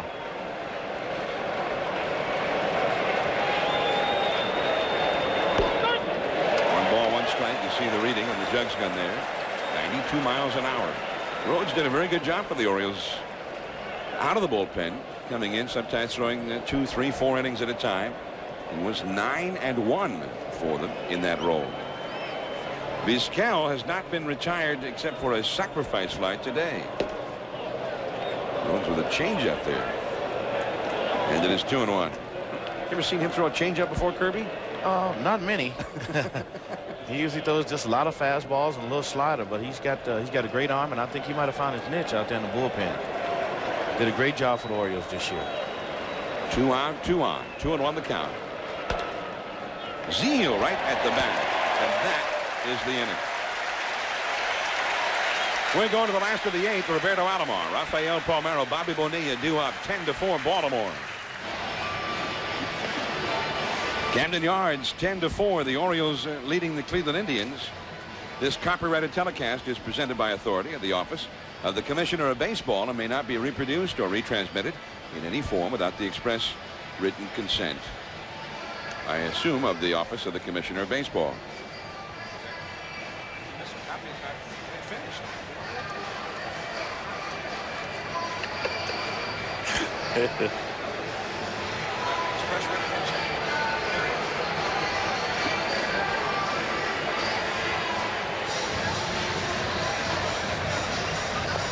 Julian Tavares on to pitch now, and Roberto Alomar will be leading it off for the Orioles. Again, the umpires arrived today about 10 minutes before 1 o'clock with no agreement with baseball. No injunction was gotten by baseball in court, but they did at least agree that the umpires would work the first 2 days of the playoffs, and that they would move up a hearing on Roberto Alomar's status to Thursday. The umpires could still walk out after that hearing is finished, I guess, if they don't like the result. But the umpires are here, so we got a late start. We didn't start till 25 after 1. And now the Orioles are ahead 10-4 as Roberto Alomar faces Julian Tavares. He was just outstanding out of that Cleveland bullpen last year, Dave. Well, a lot of speculation he wasn't going to be on the postseason roster, a late addition, and they took Albie Lopez and Kent Merker. They've got down between Tavares and those 2 guys. Vizquel got him. Back in the 6th inning, the Orioles with a 5-run rally. There were some big plays in that inning that could have made it otherwise. Todd Zeal was batting with 1 out and 2 men on, and this pitch called ball 4 instead of strike 3 that loaded the bases. Then this fly ball by Roberto Alomar, and Manny Ramirez, instead of throwing home against the slow-footed Hoyles, inexplicably threw it to shortstop as Hoyles scored, keeping the inning going for Bobby Bonilla, and he launched one, a grand slam, and that made it a 5-run inning. The score then was 9-3 for the Orioles, and of course it could have been much different. The throw by Ramirez alone, had he thrown home, probably would have ended the inning with just a 1-run Baltimore lead. Instead, 5 runs ended up scoring. Palmeiro is 1 for 3, an RBI double. Has also been hit by a pitch and scored a run. And the count goes to 2-0. Tony Pena is now catching for Cleveland, replacing Alomar, who had been lifted for a pinch hitter. 10-4 Baltimore, last of the 8th inning. Bobby Bonilla is on deck. And a changeup, good pitch. 2-0 changeup. Welcome to the American League. I saw you frowning over there. You look disgusted. Well, 2-0 usually gets, you're looking for something to drive. You're not looking for a changeup, Mill. Yeah, but he's supposed to throw what you're looking for, right? Well, that's Tony Pena catching, though. He goes against all odds. Palmeiro lifts a foul and out of play. 2-2 the count. There's Orel Hershiser. He'll be starting tomorrow. Of course, Orel has always had great success in the postseason. I mean, he's just been at his very best in the biggest ball games, and it will be huge for Cleveland tomorrow if they lose this game. He's going to have to be huge tomorrow, too, if they're going to stay in this thing if they don't win today. Palmeiro swings and misses. Strike 3. 2 down. We've got an update from St. Louis with Gary Miller. John, the Cardinals come to bat. Ron Gannon been hit by a pitch by Joey Hamilton. With Clayton aboard, McGee grounds into the double play. McGee, of course, playing for Langford. Gant is now on after being hit by a pitch in the bottom of the first. We take you back to Baltimore. All right, Gary. And we'll be going to that ball game as soon as this one is over. Bobby Bonilla get a nice ovation. He didn't look all that good in his earlier at-bats. He also made an ill-advised throw from the outfield. And then in the 6th inning, all was forgiven. A grand slam to break the game open.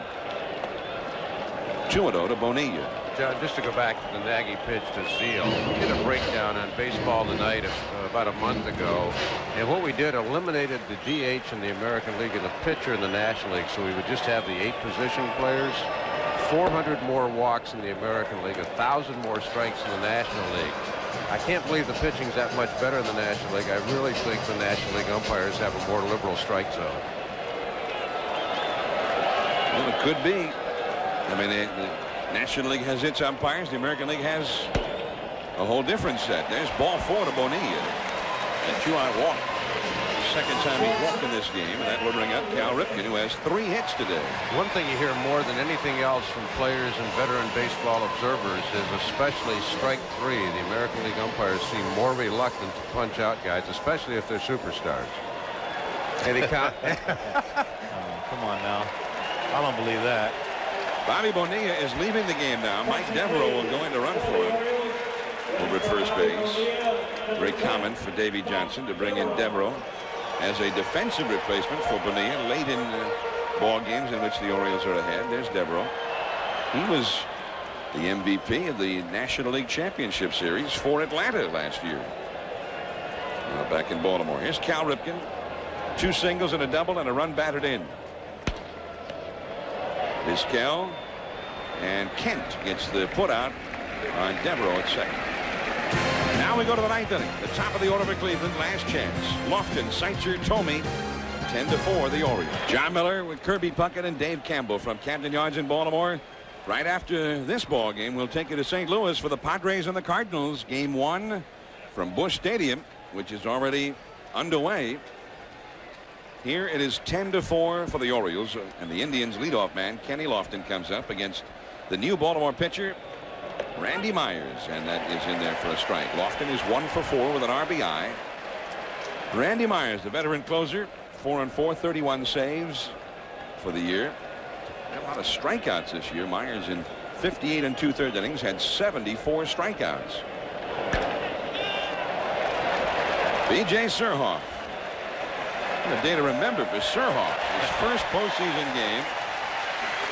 Kind of a day you dream of in the postseason, isn't it? It's the kind of day you dream of anytime, during the season, anytime, but especially during this time. That makes it feel more special. Like I said, BJ hasn't been around in the postseason ever, so this is his first time, and he just wants to show people how excited he is.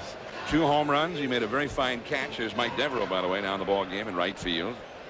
He made a fine catch and a ball hit by Tomey back in the 5th inning out in left center. Here's his former teammate Seitzer, also in his first postseason game. He is 1 for 4. Well, tomorrow it looks like a must-win situation for Cleveland. Although, if they win tomorrow, the whole series shifts to Cleveland, to Jacobs Field, and the Orioles have never played well there. They beat Cleveland twice the last time they were in there, breaking a 10-game losing streak at the Jake. And Mike Hargrove and his ball club, they didn't play as well at the Jake this year as they did last year, but they've always got to feel good when they're playing there. Indians have it so well set up if they can advance. I mean, they have a possibility if the playoffs and World Series and Division Series were to go the full 19 games, 5, 7, and 7, they would have 11 games out of that at home. Last year they had to go to Atlanta for the World Series, but this year it's set up perfectly for them, but they've got to get past this first round. Last year in the divisional series, Cleveland played the Boston Red Sox, a divisional winner themselves. And they swept the Red Sox in 3 games. Although Boston played them pretty tough. One game went to extra innings. That's a foul. Tony Pena won it finally with a dramatic home run for Cleveland. They had to get past Roger Clemens in another ball game. But they swept the Red Sox. But now, a year later, facing the wild card team, and the Orioles have put it to them today. 4 homers. They lead 10-4. Jack McDowell would be scheduled to go in game 1 in Cleveland against his old Stanford mate, Mike Messina, the Orioles ace, a 19-game winner. 2 smart guys going at it. How'd you hit against those smart guys? I don't know. They're both tough. I just thank God I don't play baseball anymore. Let's put it that way. From what we've heard from you today, you must have hit about 190. Strike 3 call.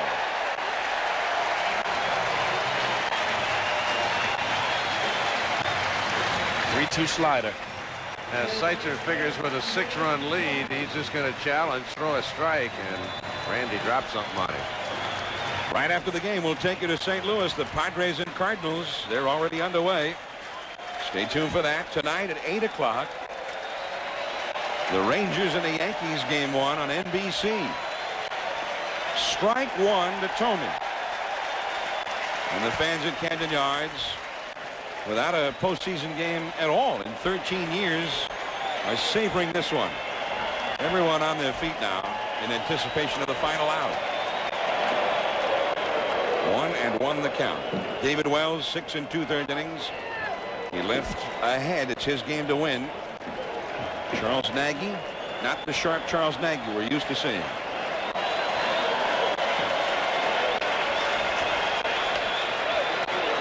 2-1 the count. John, obviously the 4 home runs, the grand slam by Bonilla big, but David Wells, he kept the first 5 hitters in the lineup to a 3 for 17. He retired the first batter in an inning 6 out of 7 times. He gave the Orioles a lot more than maybe they were to expect. And now 2 balls, 2 strikes to Tomey. 2 down in the 9th inning.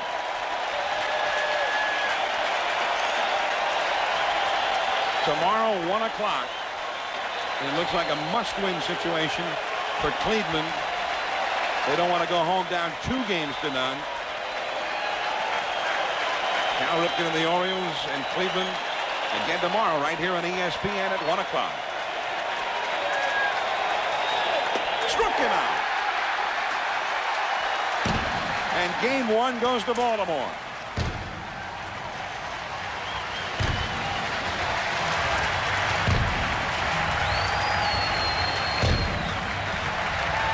David Wells wins it. Nagy the loser. Surhoff a couple of home runs. Bonilla the grand slam. The Orioles now with a big ball game tomorrow. Must win for Cleveland. We'll see you tomorrow at 1. John Miller for Kirby Puckett and Dave Campbell. So long from Baltimore. The Orioles win it 10-4.